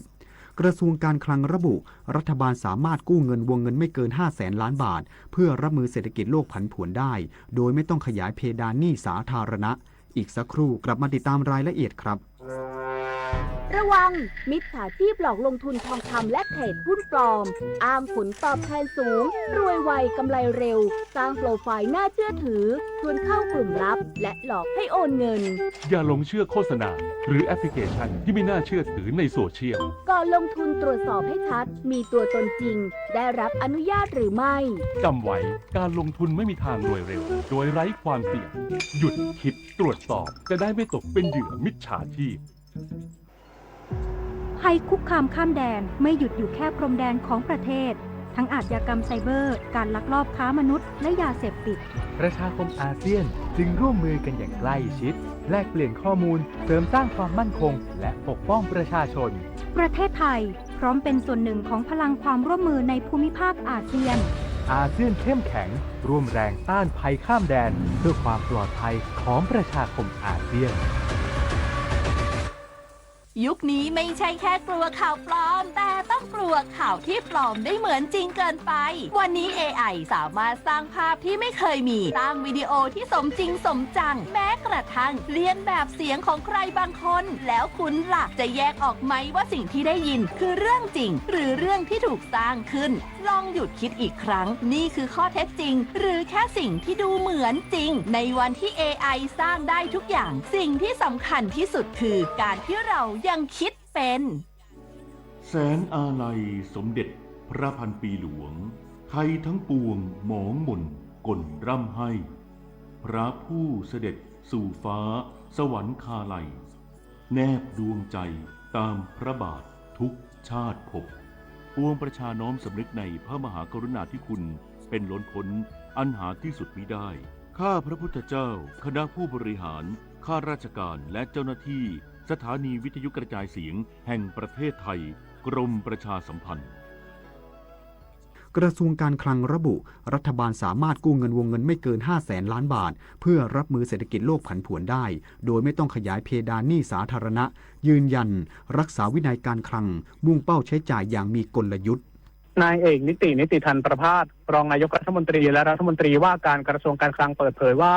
รัฐบาลเตรียมแผนกู้เงินไม่เกิน 500,000 ล้านบาทเพื่อรับมือผลกระทบเศรษฐกิจโลกจากปัญหาภูมิรัฐศาสตร์และสงครามในตะวันออกกลางที่ดันราคาพลังงานสูงขึ้นซึ่งเงินกู้ดังกล่าวจะใช้ดูแลเศรษฐกิจอุดช่องว่างทางการคลังระหว่างช่วงเดือนเมษายนถึงเดือนตุลาคมช่องรอยต่อก่อนที่งบประมาณรายจ่ายประจำปี 2570 จะมีผลบังคับใช้ยืนยันสถานะการคลังของไทยยังคงแข็งแกร่งโดยเพดานหนี้สาธารณะของประเทศถูกกำหนดไว้ที่170%ต่อผลิตภัณฑ์มวลรวมภายในประเทศขณะที่สัดส่วนหนี้สาธารณะที่แท้จริงปัจจุบันอยู่ที่ระดับ66%ทำให้รัฐบาลยังมีพื้นที่ทางการคลังเหลืออยู่อีก4%หรือประมาณ800,000 ล้านบาทดังนั้นการเตรียมกู้เงินในกรอบ500,000 ล้านบาทจึงสามารถดำเนินการได้โดยไม่กระทบต่อวินัยการคลังและไม่มีความจำเป็นต้องขยายเพดานหนี้สาธารณะเพิ่มเติมแต่อย่างใดซึ่งการใช้เม็ดเงินกู้ก้อนนี้จะแตกต่างจากอดีตโดยรัฐบาลมุ่งเน้นการใช้จ่าย2ด้านคือด้านช่วยเหลือประชาชนกลุ่มเปราะบางผู้ประกอบการตลอดจนกลุ่มมนุษย์เงินเดือนที่ได้รับผลกระทบจากค่าครองชีพและพลังงาน กับด้านการลงทุนเพื่อเปลี่ยนผ่านโครงสร้างเศรษฐกิจของประเทศอย่างยั่งยืนยกระดับขีดความสามารถทางการแข่งขันของประเทศในระยะยาวปฏิพล สัทธพรหมารายงานรัฐมนตรีว่าการกระทรวงกลาโหมพร้อมด้วยรัฐมนตรีว่าการกระทรวงวัฒนธรรมร่วมรำลึกวีรชนปราสาทตาควายจังหวัดสุรินทร์เตรียมเดินหน้าพัฒนาการท่องเที่ยวเชิงอนุรักษ์และประวัติศาสตร์ชายแดนพลโทอดุลบุญธรรมเจริญรัฐมนตรีว่าการกระทรวงกลาโหมพร้อมนางสาวซาบิดาไทยเศษรัฐมนตรีว่าการกระทรวงวัฒนธรรมร่วมพิธีรำลึกวีรชนผู้กล้าณอนุสาวรีย์พิทักษ์ไทยปราสาทตาควายตำบลบักใดอำเภอพนมดงรักจังหวัดสุรินทร์เนื่องในโอกาสครบรอบเหตุการณ์สำคัญชายแดนไทยกัมพูชาเพื่อเชิดชูความเสียสละของทหารผู้ปกป้องอธิปไตยของชาติภายในงานมีพิธีทำบุญอุทิศส่วนกุศลวางพวงมาลาเปลี่ยนผ้าห่มพระพุทธเมตตาและการแสดงรำบวงสรวงโดยองค์การบริหารส่วนตำบลบักใดจัดขึ้นเพื่อส่งเสริมการท่องเที่ยวเชิงอนุรักษ์ควบคู่การสืบสานศิลปะวัฒนธรรมท้องถิ่นนอกจากนี้ยังลงพื้นที่ตรวจเยี่ยมปราสาทตาควายและเนิน350รับฟังบรรยายด้านความมั่นคงชมการสาธิตการกู้ทุนระเบิดพร้อมมอบสิ่งของบำรุงขวัญเจ้าหน้าที่และสำรวจภูมิประเทศเพื่อพัฒนาเป็นแหล่งเรียนรู้ทางประวัติศาสตร์ชายแดนอย่างยั่งยืนต่อไปกฤษดาสุนทร สวท สุรินทร์รายงานรัฐมนตรีว่าการกระทรวงการพัฒนาสังคมและความมั่นคงของมนุษย์มอบนโยบาย8ด้านมุ่งสร้างสังคมอยู่ดีมีโอกาสเพื่อคนไทยทุกคน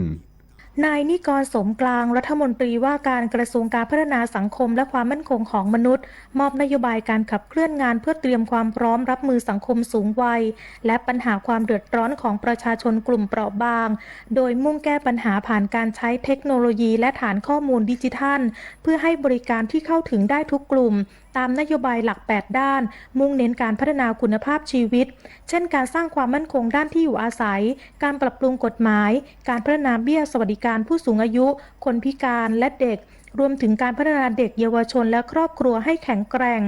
นอกจากนี้จะยังร่วมกับกระทรวงอุดมศึกษาวิทยาศาสตร์วิจัยและนวัตกรรมจัดทำห้องปลอดฝุ่นในสถานคุ้มครองเพื่อลดผลกระทบจากฝุ่น PM 2.5 โดยนำร่องดูแลในพื้นที่ภาคเหนืออย่างทั่วถึงรวมถึงการดูแลคนไร้บ้านโดยเน้นย้ำให้บุคลากรทำงานร่วมกับเครือข่ายทั่วประเทศเพื่อสร้างความเปลี่ยนแปลงที่ยั่งยืนแก้ปัญหาผู้ที่ขาดโอกาสอย่างแท้จริงนิตยาคุณสิมรายงานปิดน้ำกันวันนี้เพื่อชีวีที่ดีกว่าปิดไฟกันเถิดหนาเพื่อชีวาลูกหลานไทยจบข่าวธราวุฒิวิชัยดิษฐ์อ่านรับฟังข่าวครั้งต่อไปเวลา 23 นาฬิกาครับติดตามข่าวที่นำเสนอไปแล้วได้ที่ www.thainews.prd.go.th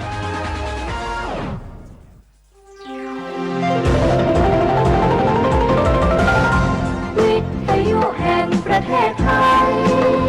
ให้ความรู้คู่ความสุข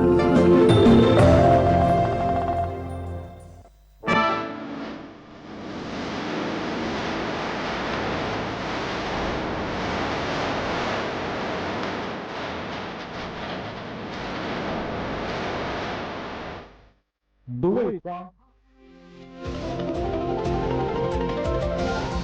วิทยุแห่งประเทศไทยให้ความรู้คู่ความสุข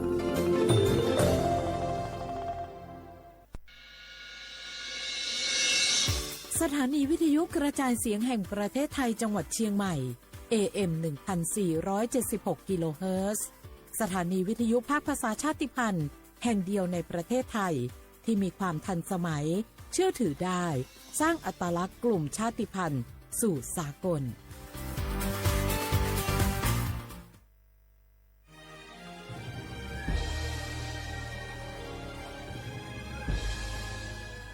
เกิดเป็นคนไทยเติบโตบนผืนแผ่นดินไทยจงภูมิใจในความเป็นไทยชาติไทยเรานั้นนับเป็นชาติที่มีความเป็นมาเก่าแก่ยาวนานเรามีภาษา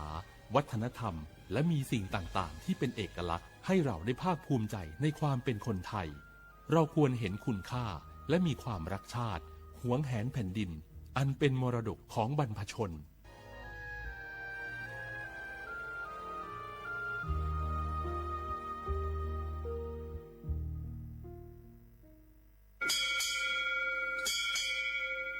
อ๋อโบดะจ้า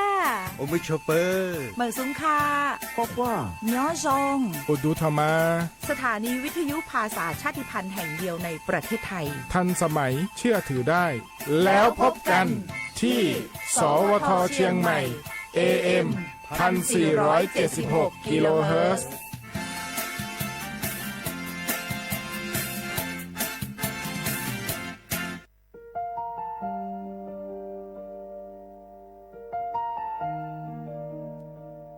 ขอน้อมเกล้าถวายอาลัย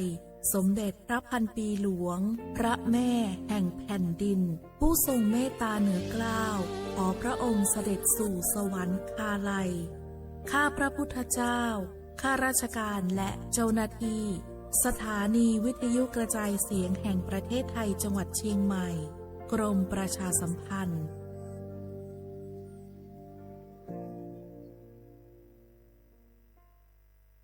ช่วงนี้ได้ยินคนบ่นกันเยอะเลยนะเรื่องความไม่โปร่งใสเนี่ย ใช่แต่รู้ไหมล่ะว่าจริงๆแล้วพวกเราช่วยกันได้นะทำยังไงหรอ เดี๋ยวนี้มีช่องทางร้องเรียนที่เข้าถึงง่ายแจ้งเบาะแสได้สะดวกมากอย่างสายด่วนปปช1205อ๋อแบบนี้ทุกคนก็มีส่วนทำให้บ้านเราดีขึ้นได้จริงๆแน่นอนการต่อต้านทุจริตจะสำเร็จได้ก็เพราะคนอย่างเราร่วมมือกันสำนักงานประชาสัมพันธ์ที่ 3 กรมประชาสัมพันธ์เจ็บป่วยต้องหาหมอแต่ไม่รู้ว่ามีสิทธิ์รักษาพยาบาลอะไรใช้ได้ที่ไหนวันนี้ตรวจสอบสิทธิรักษาพยาบาลด้วยตัวเองง่ายๆเพียงแค่เตรียมเลขบัตรประชาชน13หลักแอดไลน์ Official ของสปสช.ค้นหา @NHSO กดเพิ่มเพื่อนจากนั้นมองหาสัญลักษณ์รูปบัตรประชาชนกดเมนูตรวจสอบสิทธิแล้วทำตามขั้นตอนหรือโทรสายด่วนสปสช1330กด2ตรวจสอบสิทธิตลอด24ชั่วโมง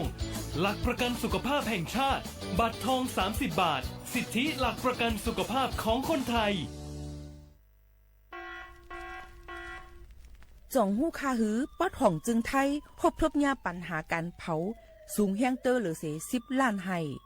โคปากมั่น90%ไผ่ไม่ป่าเถินนั่นลูกตีกัวนอขาเผาหาตั้งกินตั้งย่ำอย่าในเถินคือแลกการเผาไหว้หรือเสเหตุการณ์ให้การสนอำว่าได้เป็นเพิงต้นเข้ากับอันผูกเลี้ยงตัวสัตว์นั่นในเยาค่ะเป็นปัญหาเฮ็ดให้เกิดหมอกควันกล้อง PM 2.5 เป็นเพเฮ็ดให้ตุ้มเตอถึงป้ายอยู่ลีเฮาค่ะอักษาเข้าคาก็ติปอดตุ้มเตอถึงตั้งเป็นปอดตั้งเป็นแก่นสาตั้งเป็นหัวใจและลูกไหวไหลในค่ะห้องการป้ายทรายและเทคโนโลยีตั้งเมืองจึงไทยย้อนผิดหมอกให้พ่อแม่พี่น้องเขากึดลือการเผาปันจันล้มแสนเซอร์อันลีตาลูกตาลานเฮาค่ะจอมตอนโครงการวางแผนการเจอตีลินตาเตลดย่อมฝุ่น PM 2.5 เลยตั้งมุมมองไฮรีเสวชสำนักงานวิจัยแห่งชาติ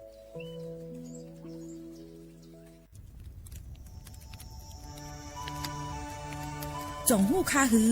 ก้อนโมก้อนไฟอันเผาอยู่ตีกลางปางนั่นอ่ำเลยหายกว่าตั้งเลยมันเตเป็นฝุ่น PM 2.5 เสขึ้นมาเฮ็ดให้ป้ายอยู่ลีเฮาคาขึ้นในคาอ้อลองลดย่อมปัญหาจังไหนในอ่ำหยาบค่ะเงื่องแวอ่ำเผายุกยักเหมือไม่ตนเยอตนเข้ากับในให้ในสวนเฮาเปลี่ยนมากองไว้จ้อมกันเสเฮ็ดเป็นฝุ่นสภาวะอำนั้นแจกแพยุกยักเฮมันปอดถูกเมียนอีกป้าดังโฮมมือกันฟังด้วยไฟไหม้ป่าเถินเฮาขาดฉุกดีเลยผูกต้นไม้น้ำเพิ่มปันปืนตีสีเขียวเฮ็ดเฮาจันล้มเสียนใส่ตาเฮากูก็เลยตั้งมุงมองไฮลีเสฐานหน้ากอกับสืบปืนเผาตี3กรมประชาสัมพันธ์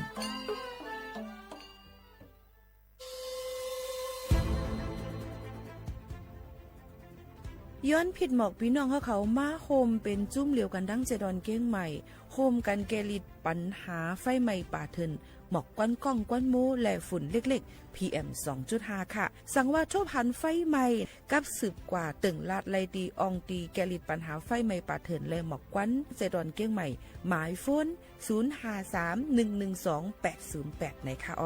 เจดอนเก้งใหม่ค่ะออกปักเปิงหมายมีเฮกังแกลิดปัญหาหมอกควันก้องควันมูและฝุ่นเล็กๆ PM 2.5 เนื้อปืนตีเหลออันอ่ำเลยคว้างเฮาเผาผ่านมาดีแอปพลิเคชันไฟดีห้ามเผากำเร็วในนั้นค่ะอย่าไปเผาล้าอ่ำว่าได้เป็นตีกลางปางอองตีห้ามเผาเกยยุกยักไม่ดอกกูอันในค่ะแต่เอาวันที่1 เดือน 1อิงเกรด2เหงปลาย26ต่อถึงวันที่31เดือน5 2เหงปลาย26ในผู้เหลอเผอเฮ็ดผิดปักเปิงเตญาตัวตามตั้งผิดสำนังปักเปิงหมายมีกำเหลวในนั้นค่ะเลยตั้งมุงมองไฮลีเซห้องการฐานฐานาก่อกับสืบเจดอนเก้งใหม่มาโฮมเป็นจุ่มเหลวกันดั้งเจดอนเก้งใหม่โฮมกันรักษาสภาวะฟิงตื้นเป็นเฮ็ดให้จันล้มถวยเจออันลีต้องฟ้าแสนเสออ่ำมีหมอกกวนกองกวนโม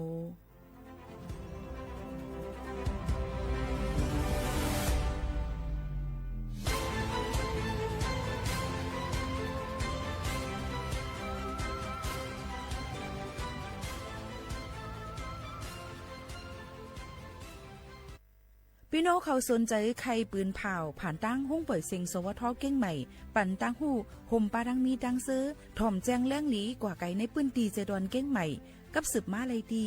สวทเก้งใหม่หมายฟ้น053-276-068และ0922468579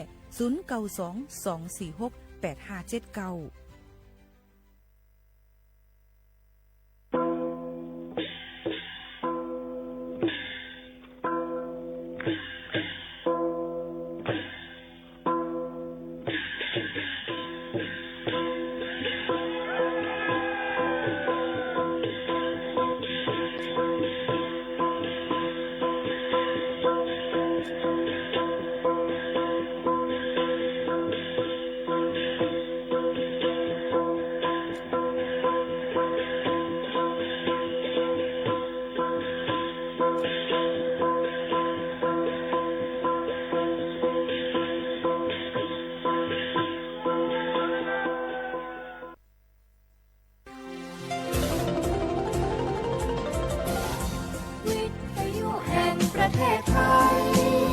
ให้ความรู้กู้ความสุข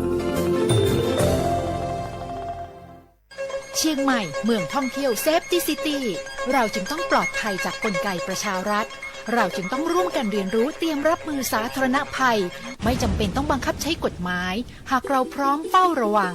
ภัยธรรมชาติปัญหาหมอกควันและฝุ่นละอองพายุฝนฟ้าคะนองติดตามสภาพอากาศทุกวันได้ที่ www.cmmet.tmd.go.th ปัญหาอาชญากรรมโจรกรรมมิจฉาชีพยาเสพติดพบเห็นเบาะแสที่ไม่ปลอดภัยแจ้ง191อัคคีภัยวาตภัยอุทกภัยอุบัติภัยต่างๆแจ้งเหตุสาธารณภัยและขอความช่วยเหลือได้ที่องค์กรปกครองท้องถิ่นใกล้บ้านหรือปภ.เชียงใหม่053-221-470เชียงใหม่เซฟตี้ซิตี้โครงการเชียงใหม่ปลอดภัยภายใต้กลไกประชารัฐเข้าใจเข้าถึงพัฒนาโดยสำนักงานประชาสัมพันธ์จังหวัดเชียงใหม่และสวท.เชียงใหม่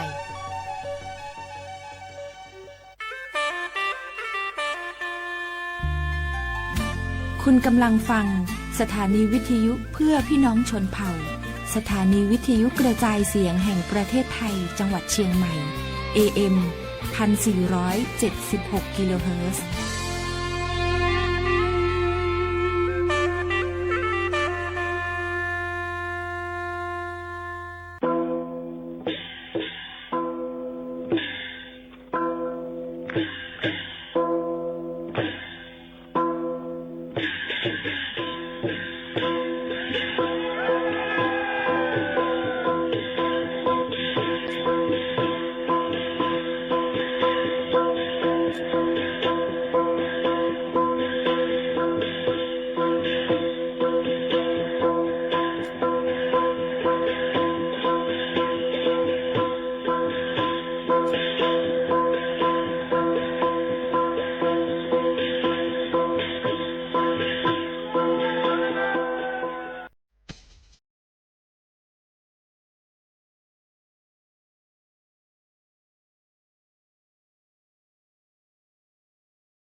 หมักซุงค่ะหมักซุงพี่น้องพึ่งยี่ถ่อมเสียงแต่เขาทั้งซิงค่ะ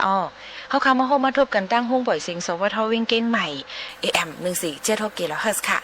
พับถอมในดังออมลุ้ม AM 1476 กิโลเฮิรตซ์ถอมในดัง Facebook Live สวทเก้งใหม่ AM 1476 กิโลเฮิรตซ์แอปพลิเคชันดังสวทเก้งใหม่ region3.prd.go.th/ เก้งใหม่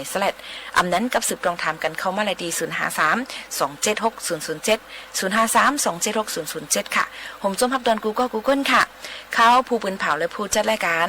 โมขาวนนค่ะสุภาวันเชื้อสารวินอยู่เป็นอ้อยกออ้อยเซบอไม่พี่น้องเขาค่ะกูวันพอถึงมาข่าวยามมันเสียและอุปโอตดแต่แค่นี้ฝากตอนจนถึงพี่น้องเขาเอามาได้เป็นปืนหูตั้งหันเอามาได้เป็นลองเพลงกว้างหวานหูถูกใจเต็มเจ้าในข้าใจเอามาฝากตอนจนถึงพี่น้องเขาอยู่ค่ะยังพ้องแต่เร็วออนกันหรือใจกันก่อนค่ะ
อปุ่มโหในค่ะเลยเอามาฝากตอนถึงพ่อแม่พี่น้องเขาเลยค่ะนะอายลักตั้งอายแหลมเนี่ยค่ะอปุ่มอายลักตั้งอายแหลมอันว่านั่นมือก่อนนั่นเนี่ยค่ะกำในเมืองหนึ่งมีคน2ก่ออยู่ก็วานก็หน้าแลมาเข้ากาดหั่งเผอหั่งมันอยู่ก็หนึ่งจื้อมันห้องว่าอายลักต่างก็เลยจื้อแทงว่าอายแหลมเนี่ยอายลักป้าเอามาดังมิดหามักไอแหลมกือหาเหาะมานังขายอยู่ก็ตีก็ตั้งนั่นขนาดเนาะไอลักถอดออกมิดหลีมันเนยกับเสียก็เปียเนบันเปิ้นไอแหลมก็ลิดเกือมันนั่นออกเปียไว้หนังเก่าค่ะเพราะว่าเปิ้นก็นึงเยาก็นึงมาถามซื้อเอามิดมักเหลียวเกือเยห่อก้อยจึงเขาซ้ำว่าอ่ำขายเลยค่ะเอาลุ่มเสกำคาว่าจึงหนังไหนค่ะกลางวันจ่ายกัดซัมปอจำตักเดไว้เสตาก็หากอดเดขึ้นมาซื้อลุ่มเอานั่นเอาโคขายเขาอัมมีผู้เลยเสเจ้าเสป้าเลยไอลักจังซิมเอามิดมันออกกว่าหาแหลกเกอเปิ้นกูตีกูแลนลื่นนั่นมันทบหันไอแหลมขายเกออยู่แลอาโลเขาก็เหมือนหนังเสียเอาโคขายเขากู้เรียกกันป้าเมื่อกว่าเฮิรนผ่าเฮิรนมันยันในค่ะเมื่ออันแผวฮอดเฮิรนเย่าจึงไอลักกอลิดด้วยห่อเกอมันกูห่อมันไหลหันเกืออันลีป้าห่อเลี้ยวก้อยแหล่ต่างห่อเจอนั่นซ้ำเป็นไส้ก้อยในมันจังออกโซบะเกาถางตัวเกาลักเสเปิ้นซ้ำลักเสเกาเย่ารู้ในว่าเจ้าไหนลงค่ะกัดเดมาเกาตักจอมหาไอเจ้าเกือในลูกกวนว่าหนังไหนค่ะเย่าไอแหลมก็มืดถอดด้วยมิดมันหมักหนึ่งเย่าหมักหนึ่งแลหันมิดหลีป้ามาหมักเหลวนั่นก้อยเหลือเสียนั่นเป็นไม่ก้อยค่ะมันก็ใครเจอเจ้าหนังไอลักเย่าจังถึงหนังกัดวันกัดมาเขาขึ้นทบกันนะการให้กัดและอุบกันลัดกันว่าปีเกี้ยวเฮา2ก้อนในอาแก้มก็เหมือนกันหยันก็เหมือนกันเอาในกว่าหน้าเฮาเอากันว่าป้ากันเป็นเฮ็ดก็เฮ็ดเซลวยกันเซแลกว่าหากว่ากากว่าขายจ้อมกันโดยดีโยเนาะว่าเจ้าหนังในสี2ป่า2ภายก็สะพอพร้อมกันเสเอาเปียกสารก็ง่ามูกว่าซื้อเสียมมัก1ไหลปันแก็บ1ในไว้เสนั่นเขาออกวานออกเมืองกว่าอยู่ยาวค่ะเมืองอำนานไอลักอีกตั้งไอแหลมฮอดแผ่วกว่ากาตีเมือง1และเมือง1กว่าทั่วพันปู่สะเทหลงก้อน1ค่ะเขากว่าจู้ปู่สะเทนั่นเสลัดว่าลุงสะเทค่ะเอ้ยกาในเมืองในเฮาขาอ่ำมึดคือฮู้จักเผยเลยค่ะเปิอันเฮาขาป้าม้าเสียมคุดค่ำแลกูเปิ้นไลหิมหุง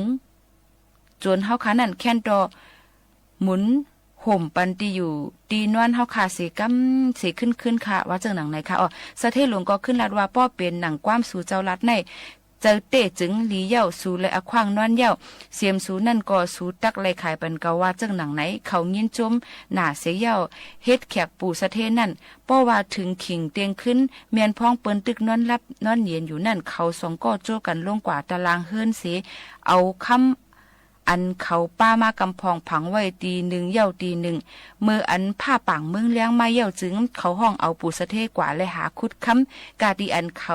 เด็ดลงสึ่งซิมแมบไว้ขิงกลางขึ้นนั่นขณะคุดกาไลเสอำว่าทบญาแมนค้ำกาดีนันแลปู่สะเทก็เกื้อถางว่าเป็นอันจื้ออันใจเสียเย่าปันเงินค้ำเขานำซื้อเอา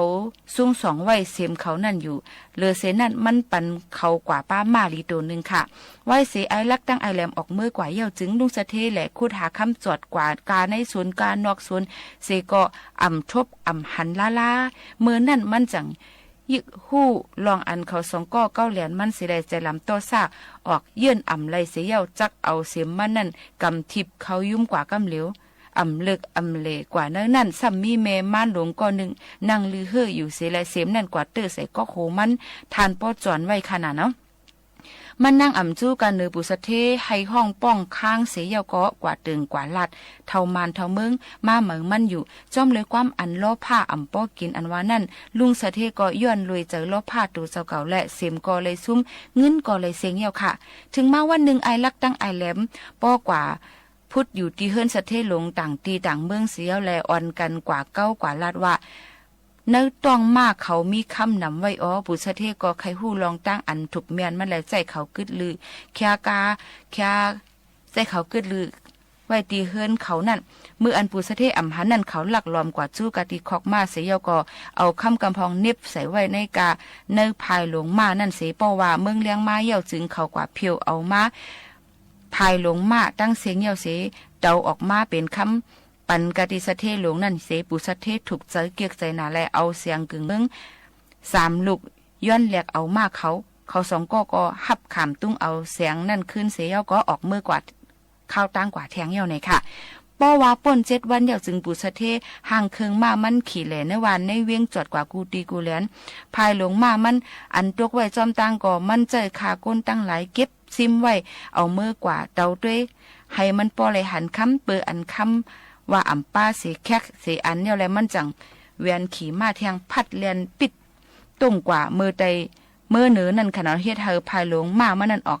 ห่ำน้ำเหี่ยวไหนค่ะมันก็มึงเจนจ้าอยู่ลองอันตักเลยคำก้อยแลพัดมามันเมียนหนูติ๊กนั่นต่อถึงกว่าผาดเติมเมียนลูกอ่อนก็หนึ่งตายทางตีในเยาค่ะเปิ้นอ่อนกันมาตีมัดเอามันเสแลเอากว่าส่งกะติคุณลุ่มตั้งหลายมามันก็เฮ่อเลยเจอหน่ะแลถึงตีเฮียงป้อเลยแตกตายกว่า8เย้าคุณลุ่มเขาแตบตัดซ้ำผิวปันว่าลุงสะเทไว้เฮาทอกเลยตั้งเท่ามืออีกตั้งกาป่นขึ้นหลังมาเมื่ออ่ำต้อนเฮ็ดอเป็ดพิษอีสังเสแลซ้ำอ่ำต่อเลยในค่ะไล่เป็นกว่าก้อยก็เปิ้นในอาซักตันโพลูกอ่อนเปิ้นเมื่อเอาเงิน3จ้อยเมื่อปลูกจ่อกันต้อย้อนต้องปั่นกะติปอแม่มันเสว่าเจิงหนังไหนเย้าค่ะเสียงอันไอลักไอแหลมไหลมือนั่นก็ไหลเวยก็นั่นซ้ำใครไหลน้ำจ้างเพเมียงปันกันไล่และเขาสะพอตู่เฮาบ่เอาป้าเมื่อกว่าฮอดถึงตีเฮิรนใจก้นใหญ่ก้นหลง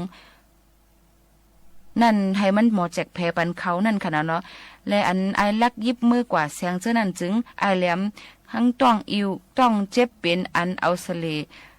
เป็นอันเอาเสลแลม่วนเขายุ่มกว่าอังตักนั่งเถินอ้อในไอลักก็จิกกูไลเสียงเจ้านั่นเสหังมันก้อยแลมันจังออกกว่าเด็ดแลนไปมือเสเพราะว่าไอแหลมออกยุ่มมาอย่าจึงเปิ้นอันทุบหันก็เสมันแลยินจะเรียกไว้น่ะใครจอมห้อยตินมันนั่นก็กว่าร้อยต่อบ่ฮอดเผียวตีมันหายเข้ากว่าเนื้อหนองเยอะยะสุมไว้นั่นยาวในกาตีอันไอลักเข้ากว่าติดแมบอยู่นั่นเป็นตีอันเปิ้นเวทไว้กวายตัวนึงแลห้อยตั้งหอกเสียไอแหลมเข้ากว่าร้อยปลดออกหอกไว้นั่นเย้าสิแล้วปล่อยเสียงหอกหม้อเป็นกำสุดเข้ากว่าเป็นกำต่อฮอดเพียวกว่าที่หิมก็เซมันนั่นเย้าค่ะเมื่อนั่นไอลักก็เกื้อถางว่าเป็นกวายแลฮึดหอยอยู่เฮ้ยกวายตัวไหนเฮ้ยว่าเจ้าหนังไหนสิกำนันไอแหลมจังลัดว่าไอเอ้ยเมื่อตักปลายตั้งเลยเทียงลูกก่อนเอามาเสียงเจ้านั่นเกาได้เอามือเกาเฮ็ดมึกเจ้าหนังเมื่อก้อยว่าหนังในเสว่าเสนั่นเขาสืบเข้าตั้งมือกว่าเทียงและไอลักต้องเจ็บมาเสียก็เลียนเขายุ่งกว่าไอแหลมก็ออกไปกว่าจู้ปู่ย่างเท่าก็1เสลาดว่าปู่เอ้ยปอไอลักมาถามหาในจึงอย่าไปลาดเสกำคานาเกาคาเตขึ้นเตียดอยู่กันเนือเถียงในก้อยคาอว่าเจ้าหนังไหนค่ะลื่นมานั่นไอลักขึ้นป่อพุดมาทบหันมันนอนโกมพายอยู่แล้วมันจังว่าไอเอ้ยเฮา2ก้อนในป้อเข่งอังปายกันอยู่เจ้าไหนติ๊กจึงเสียงในตีหายหลายแปดในมือเฮาเย้าเอามาเกาตีเอามือเกาตีเอาไปกว่าตั้งไหลว่าเจ้าหนังไหนค่ะเมื่ออันฮอดแผวกว่าหิมวานเปิ้นตีหนึ่งจึงไอแหลมยินต้องไม่เข้าแลใจไอลักกว่าหาซื้อเขาซุกพักซุกมาไอลักก็ป้าเอาเสียงตั้ง3ลูกออกกว่าจู้เฮิรนแม่ไม้ก็1เสียเย้าเสือซบเสือหยันเฮ็ดหนังห่างเป็นก้นตายเย้าไอแหลมไปอยู่หึงเย้าเสียแลเปออันก็เซมันปอมาได้จังจอมมาหาเฮือน1ยาเฮือน1ตัวบ่กว่าหันแม่ไม้ก็1เฮ็ดแกงนางให้ไปตัวตายอยู่นั่นแม่ไม้นั่นก็เฮ็ดตักถามตัวมันแล้วว่าปีเขาไว้มีตั้งโหลสังฆะด้วยค่ะลูกเก่าค่ะมีลูกชายอ่อนก็เหลียวก้อยตาย8เย้าในปอตอนหนึ่งเลยก็จ่อยแถมเงินตาพุ่งล้างสร้างเกี่ยวเสียอีก1ค่ะแลในว่าเจ้าหนังในเสกำนั่นไอแหลมซ้ำวนปาในเสว่ามือไกลมือเฮามานั่นกาในมันในก้นไตยังมีเสก็ว่าว่าได้เป็นยันไอลักก้วยว่าเจ้าหนังในเสกว่านางหิมตัวไตลักเอาเข็มแต้งด้วยเมื่อนั้นไอลักเย็นไลเป็นอันเจ็บแสบหนาแลผุดลูกนางกำเหลียวลาดความกวางก้าอยู่เจ้านั้นเสไอแหลมย้อนเอาเสียงเจ้านั้นลงเฮิรนกว่าเสียเย้าสั่งลาดว่าไอเอ้ยป้อเมื่อไลห่อเข่าห่อพักเย้าจึงจอมมาหาไว้ละหน้าเกาตีมือไปขึ้นกาตีปังแค่ป่นมาเจ้านั้น ลื่นนั่นไอลักป้าเอาหอกเขาจอกพักมาห้องหาก่อเสมันตีปังลือเสก็อ่ำทบอ่ำยาเสใครส้มห้อยตีนมันกว่าติ๊กๆต่อฮอดแผวถึงดีเงาไม่หุ้งลงตัวหนึ่งมืออันมันไหวไส้ไหวควาล้อมหาก่อเซมันอยู่นั่นมันเลยหันกงไม่หุงมีตั้งห้อยตีนห้อยมือก้านเข้ากว่าอยู่มันจังกว่าเอาเผอไม่เผอดอกอึดเฮฮูนั่นเสียก็อ่างตักเอาไฟจี้จุดเอาไอแหลมก็เน็ตห้องลัดว่าไอเอ้ยเมื่ออย่าไปเฮ็ดเจิงไหนเกาติออกมาจู้ไม่กล้วยวันไหนเสการสี่ติ้นออกมาเยอะเนี่ยค่ะไว้เสนั่นเขาเอาเสียงสามลูกแค่ไว้ไผ่หน้าเขาสีแหละย่ำแพเหมียงกันเนี่ยก็เลยเพก็อ่ำเมียนมิ้วมันเทงกันทานป้อโอนป้อมอลงกว่าอ่ำสุดอ่ำไว้และผีหลงจังออกมาเนโตมันเจ้าเสียก็ควายปั่นเสียงอันเขาเลยมานั่นอ้อนังฮื้อผู้เลยตักเตไลหรือต้อนเสผู้เลยจึงมันเจ้าปันเขาเอามือกว่าเยก็เยลูกก้วยลูกหนึ่งซ้ำมันเจ้าเอาซิมไว้เขาก็อ่ำฮัดตักเสียงตักปากกว่าสังเสเจอเสเมียวแหละหับขำตุ้งเอาเสียงเยก็เยลูกนั่นเสจังกลมนาออกมือกว่าหั่งเผอหั่งมันเสียเย้าเนี่ยค่ะย้อนนั่นแหละอีสังกอลีสังว่าเฮาค่ะหมอแจกหมอเพในจึงยุ่มย้ำว่าอาปุ่มลองอันในนั่นเตเป็นคอสอนใจยก็เป็นที่ให้พี่น้องค่ะเลยเปลี่ยนเลยมีปลายวนออกลำเดือเสตอนตาเขาสองก้อนในอยู่ว่าเจ้าหนังไหนค่ะก็การอ่ำตาหลุดตอบค่ะนะถอมเย้าเนี่ยก็แค่ดอมอทัดสร้างด้วยเสกัมในก็เป็นอาปุ่มเอามาฝากตวนจุถึงพ่อแม่พี่น้องเขาให้แรงยินถอมจ้ำกันค่ะ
นปันข้าวยางป้นกว่าหลายๆนะซุ้มโดงซุ้มหลังซุ้มอันเป็นนิ้วซุ้มเยอะสิอ่ำเอาสังมาแกนต่างเลยเจอไหมก็ไงเขาเรียกอะใหญ่มากไม่รู้ใหญ่มากขึ้นใครเรียกตรงนี้เลยได้อันนั้นก็ดีเลยบอกเจอก็ไงการคิดเนี่ยมือเลยมือนั่นโตย้ำนั่นตีเลยที่เขาเนี่ยทั้งเมียเขาจังหวะดีมือนำถึงเขาเนี่ยย้ำเลยว่าไว้หนึ่งการคิดเนี่ยตีเลยเตะจมูกเรียกมันเลี้ยวในเช่นหนักมันเลยโซลีเนี่ยมันใช่ว่าไว้หนึ่งการคิดเนี่ยตีเลยเตะจมูกเนี่ยกูไว้ลูกบอลเนี่ยกันไว้หูเห็นเนี่ยว่างเขาชอบเขาลาดเนี่ยเขาเนี่ยเขาตื้อป่องเจอว่ะตั้งฮักหอมเลยอันปวงสอนดีนะกูนะโอ้เลยต้องจับกว่านั้นจับกว่าตัวจูตัวปานมาลุ้นขึ้นถึงบอกก็คือสั่งมันมองขึ้นถึงตอนตั้งมันมองถามเจ้าในตื้อเนาะเขาเรียนบอกเลยเรื่องนี้จังหวะข้าวย่างอันสูงกว่านะเปลี่ยนยุอันเต้นต่างขึ้นในเสียงอานะเปลี่ยนตั้งสูงอันทำมากขึ้นแทนเสียงปองยาเนาะเปลี่ยนตั้งสูงลงสูงหลังเสียงอาเปลี่ยนสูงอันใหญ่เสียเบิร์อันสูงเสียเบิร์เพราะว่าไงข้าวย่างเนี่ยดูได้ปองกันสิแล้วมองไว้มันเป็นอันกาเย่ขันโนเมื่อได้เขาใส่เพลงก็เรียกเพราะฉะนั้นข้าวย่างอันปวดกว่าซื่อขึ้นเอาทำได้เตรียมไว้จะหรือข้าวข้าวยางอันปวดกว่าซื่อขึ้นเอาทำได้ก่อนเลยโพสซื่อขึ้นเอาเลยไหนจำพื้นชาของนั้นตีปุ๊บก่อนผ่าเนาะเมื่อโยนเอาจำพื้นชาก่อนผ่าเนาะปืนหนูเอาตั้งหมอนลองคัดเจอคัดใกล้สีเลยกว้างปองตุ้มฟ้าลงไว้แข่งแถวนั้นเขาดีว่ากุนลืมตู่ในแข่งเรียกว่าโดงทิ้งในก่อนนะโดงลืมทิ้งในใจว่ามาดูแล้ววิจารณ์มากุนลืมตู่ยามเขาเธอมีความดีการหรือเห็นมาอีกหนึ่งนั่นเนาะจะเมื่อกำพาเด็กกุนมือวันปอดของเขาเนี่ยมออยู่สากินโลเนี่ยอยู่เนื้อน้ำบินผาอันมอนมาเนื้อน้ำซ้ำนี้ป่ามันเนื้อดินซ้ำนี้เข้ามอนนะอยู่ดีมึงเข้าหวานป่ามันเสียรู้ตัวเรื่องจริงเกิดเขายังเนาะกินข้าววันสองกับสามตายเพราะวันตายนี่เข้ากว่ายังมาดูเรื่องเจอเรื่องอะไรยังว่าพอเขาคุกจะเลยคุกตัวเขาข้าวยังอันว่านั้นมันติดนิ้วซื้อขึ้นเอาอะไรเลยยอดมีเงินสีไปขึ้นซื้อว่าเขาก็เรียกว่าเลยข้าวยางของเขาขึ้นนี่แค่50 ปี8 ปีเลยมันเปลี่ยนไปเลยนะก้นอันเขาลึกดูเนี่ยมองเสียหลายข้าวยางเพราะเนี่ยก้นลึกดูเนี่ยเขาเป็นก้นอีกชั้นหนึ่งเลยดินก้นมาข้ามคือว่าเป็นก้นเดียวเขาสุดกว่าสุดนะสุดมีสันสุดกว่าจัดฝันเขาตั้งขึ้นมองสันมาก่อนในนี้นั่นมันคือเขาก็ดีมองหันลองเข้าย้ำตีนตาคันนี้มองเจอยืมมันกว่านะเขาดีเลยมีบันลองยางแขนกามีอะไรเนี่ยอยู่อะไรนี่เนาะเขาดีเลยนี่สารลองยางเขาเลยดีนิดสารนะลองยางในชีมอะไรพอมีลองยางก็เลยมีแขนกาเขาดีเลยนี้เป็นล็อกไล่แขนกันสำคัญยงเขียนอีกเขียนนานเขียนบางทุกฟ้อนถอนเอาดีไล่เลยนะจัดขึ้นมาเกี่ยวกับเขียนหนาเขาเมื่อวันนั้นเขาบอกว่าการเขียนอีกเขียนไล่นะตีเลยว่าจะยุ่งยาวๆตีเลยเขียนเอาตีเลยมาจากเหตุการณ์ที่ฉันบอกเขียนมันใส่หัวตรงนี้เกี่ยวกับเฮ็ดตัวเรื่องตาหรือหมอนรับยำข้าวเลยโอ้ดันเก็บมัดนี่ใส่บอกว่าเพราะว่ามีเราไหนวะมีมัดสมอเตียนนึกสมอเป็นกอกกว่ามันนานจริงแกหนาว่าหรือก็กาดีใจไว้เจอยินเจอยาวสิ่งที่นะนั่นเจอยินเจอยาวเนี่ยรูมองนักยังการทันเสียอาตีเลยทันถึงก็อันเล็กอันน้อยสีตาบอกมังบอกเนี่ยมันต่างกันมาอยู่ในแค่ไหนไม่รู้ปืนที่เขาขอมาว่านะเขาหนักแก่ถึงครึ่งวันที่ขันได้ไว้พา2 พวกเนี่ยอัดเลยชิงบินหลายชั่วโมงป่า60 ชั่วโมงนี่แต่หูมีมือเขานั่งหนึ่งหูมีมือนะ อันออกฉากมันฮิตกันนั่นนะชิปอันเขาบอกอันนี้รอบๆอันนี้ปีหนึ่งนี้ห้อยเลยนะดูพอแล้วมาปืนดักก่อนนี่มันอยู่ในที่สิงมันไว้ลูกมันสังเกตไล่หมายหยดไล่หมายหยดในวันที่ดิจิตอลนั่นนะนี่เนี่ยไล่ก่อนกูกังนะตรงอย่างนั้นทีมงมือในกองนี้หมดนี่นั่นมันเป็นไล่หมายหยดที่ต้องหมายเลยมือนั่นฟองมาหลอกให้หน้ามันต้องแบบเรียกสีตาบอกกาบานมือเนี่ยถามเก่งๆไปอ่ะนะเข้ากูหมักโมทาแล้วกองจัดยาวเสียกองป้อนอันเนี้ยสีเหลียวได้อยู่ว่ามีตั้งยืนอันไหนก็ป้องพื้นเสร็จยาวโอ้โหป้องเราซีๆหรือเนี่ยจอดก็เลยเนี่ยเรียกสีตาบอกถามเก่งๆได้นะก็เลยแบบแข่งแถวเลยเขาดีว่าเรียกสีตาบอกอันนี้ลำรอคุณบางกันยืนเท่านั้นได้หรือถามนิดนึงเนี่ยปีนแค่ได้อยู่กองนี้ลูกบอลเท่านี้ก็เรียกสีตาก็อย่าได้ขาดทันตื้นลูกบอลมือไหนปีนวนหลุมมือหนานะเอามือหนามันไกลอยู่เรียกก่อนหนึ่งเรียกมันมีแค่มาเลยเจ้ายื้ออะไรกันลูกบอลเนาะเจ้ายื้อด่ามูลชื่อนั้นจูบานได้เรียกสีตาก็ตรงไหนเรียกสีตาก็ปีนแค่ได้อยู่ถามนิดนึงเนี่ยโบมีปักปืนโบมีปักปืนเย็นน้ำเนี่ยนอนกุนอยู่ที่มุมมองการก็แก้อยู่นั่นเองคือลายนั่นเองไปปีอะไรนี้ปักปืนอะไรอ่ะใส่ดูด้วยดูแถวในวันหรือว่าเลือดสีตาก็ยิงแย่อะไรอยู่พอมีปักปืนดูมีปักปืนก็ชนะพอมีปักปืนที่นี่ปักปืนในมันที่เธออันเม็ดอันอ่อนอันนำอันลายเขาได้พอมีปักปืนมันเหมือน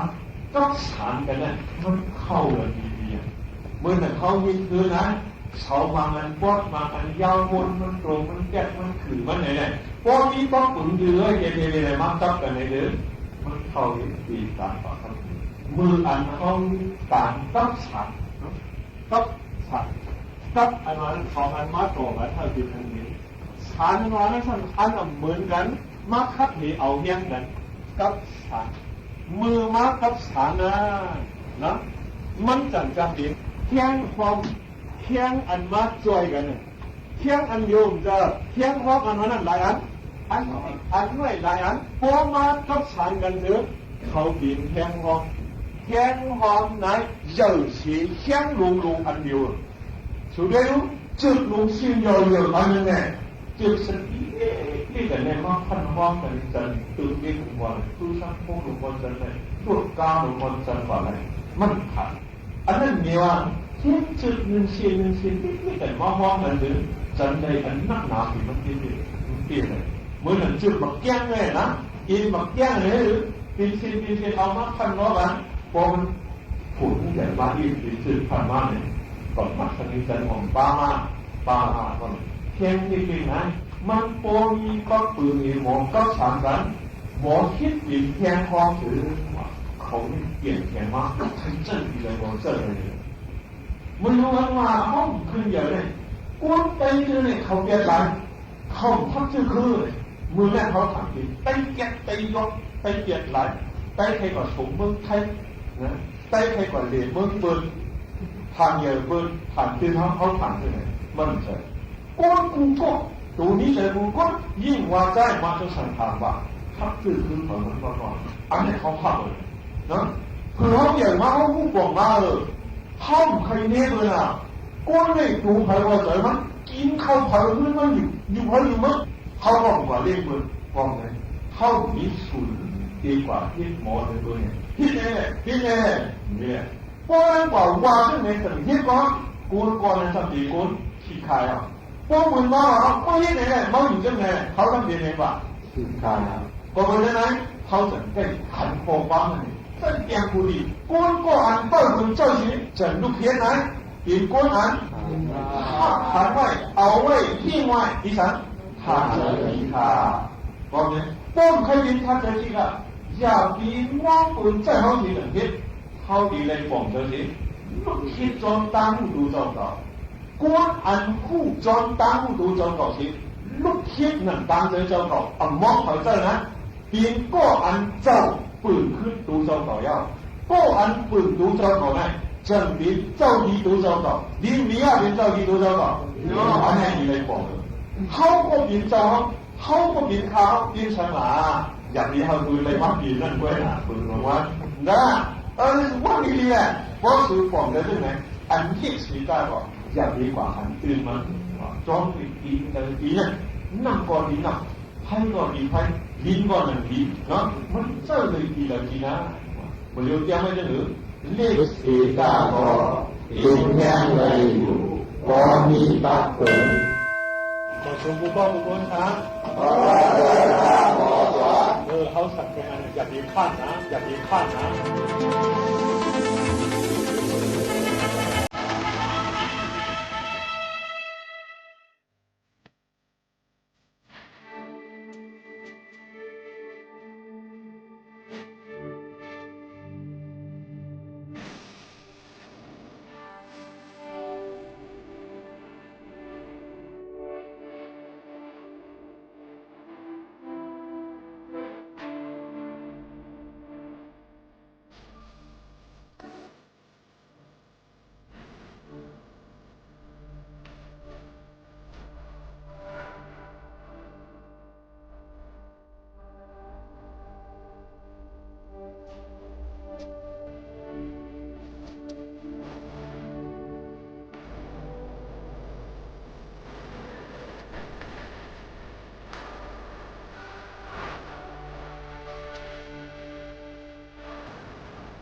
เขาคามาโฮมาทบกันตั้งห้องเปิดสิ่งที่ในอยู่ยังมาได้เป็นพ่อลีตอนดับป้อแม่พี่น้องเขาค่ะนะเดี๋ยวยันผ่าดันป้อแม่พี่น้องเขาเมื่อกว่าก่อนค่ะให้อะไรอยู่ลีกินหวานก้างยันพี่ขินกันตั้งหมดทั้งสิ่งค่ะม่อนๆค่ะเหมือน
ขอบคุณนะครับคุณหมอ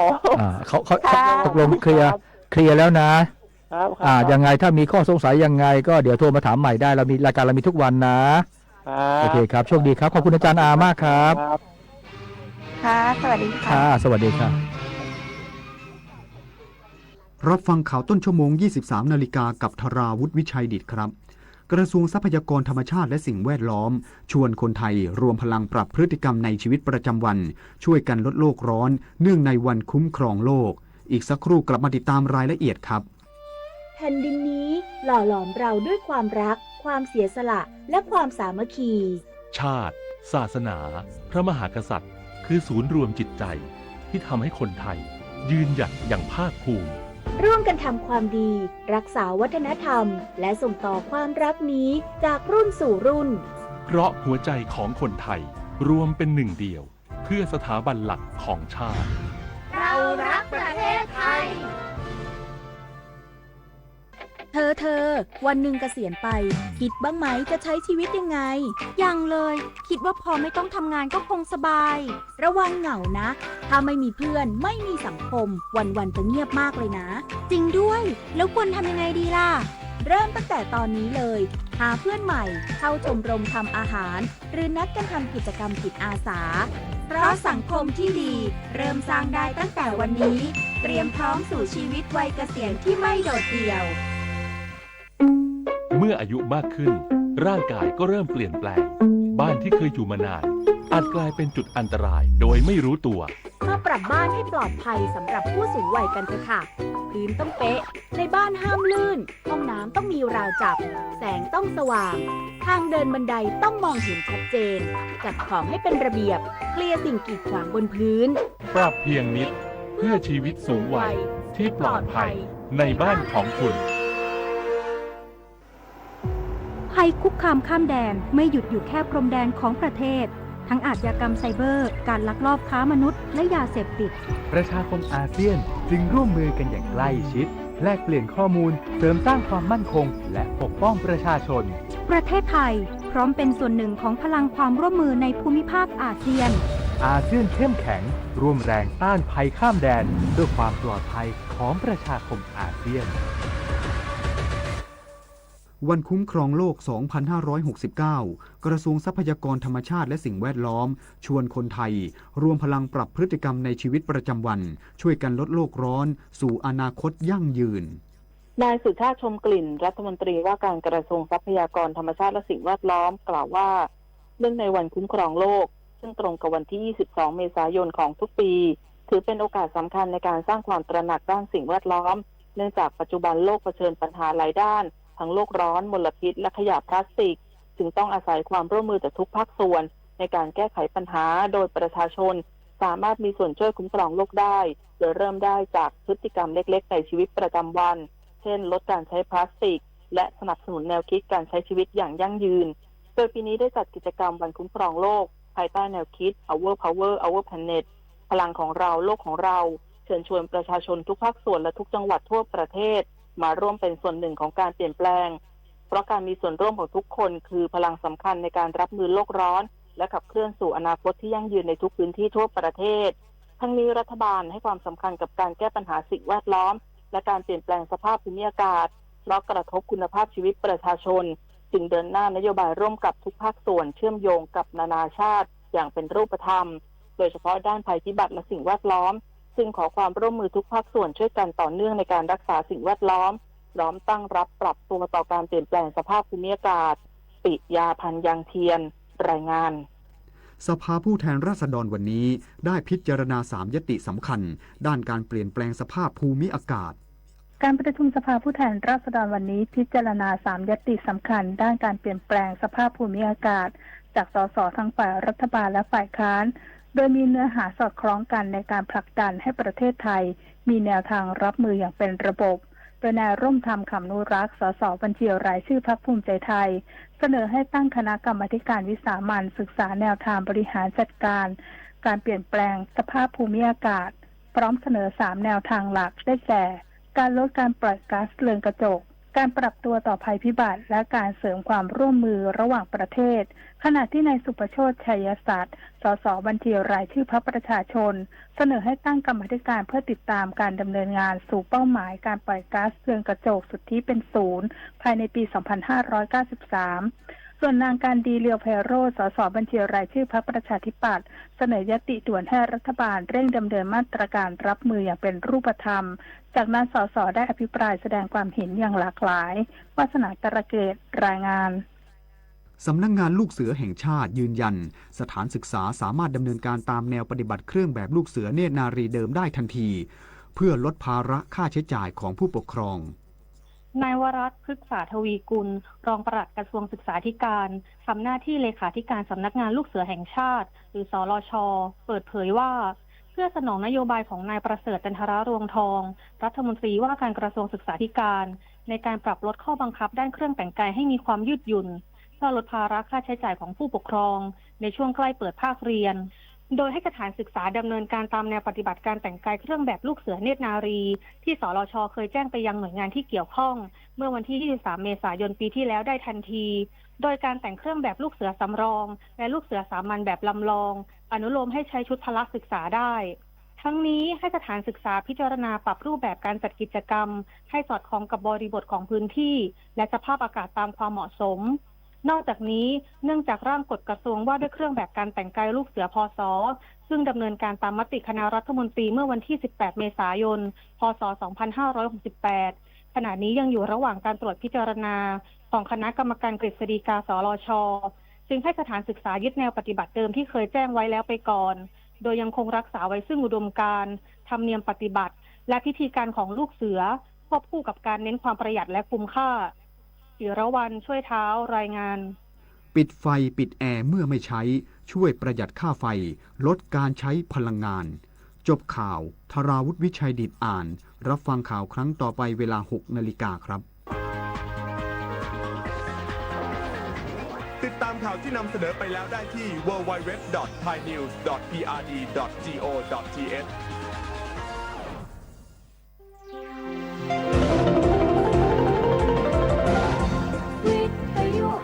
ประเทศไทยให้ความรู้คู่ความสุขต่อไปนี้ขอเชิญท่านฟังรายการเพื่อนฝันดำเนินรายการโดยจารุลินมุสิกพงศ์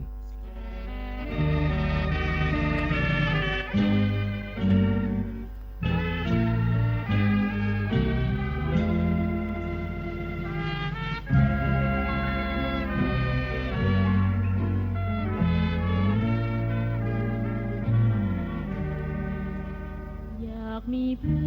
อนร่วมฝันในวันนี้วันที่มีเสียงเพลงบรรเลงวอนเดี๋ยวออดอ่อนเดี๋ยวเรื่องลื่นแสนชื่นบานเดี๋ยวสับสานเดี๋ยวโศก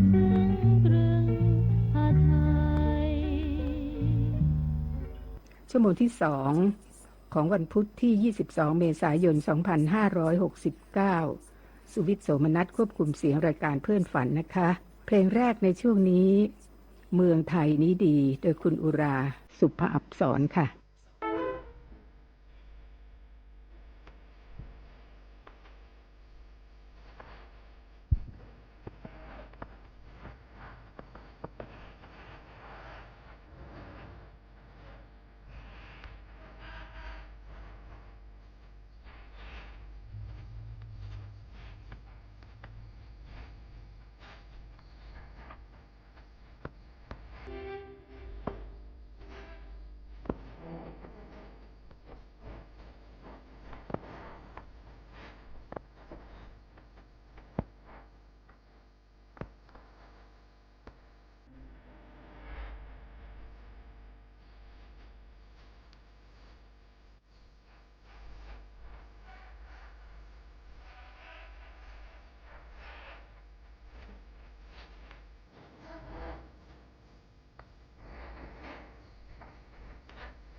ที่จบไปนั้นคือเพลงเมืองไทยนี้ดี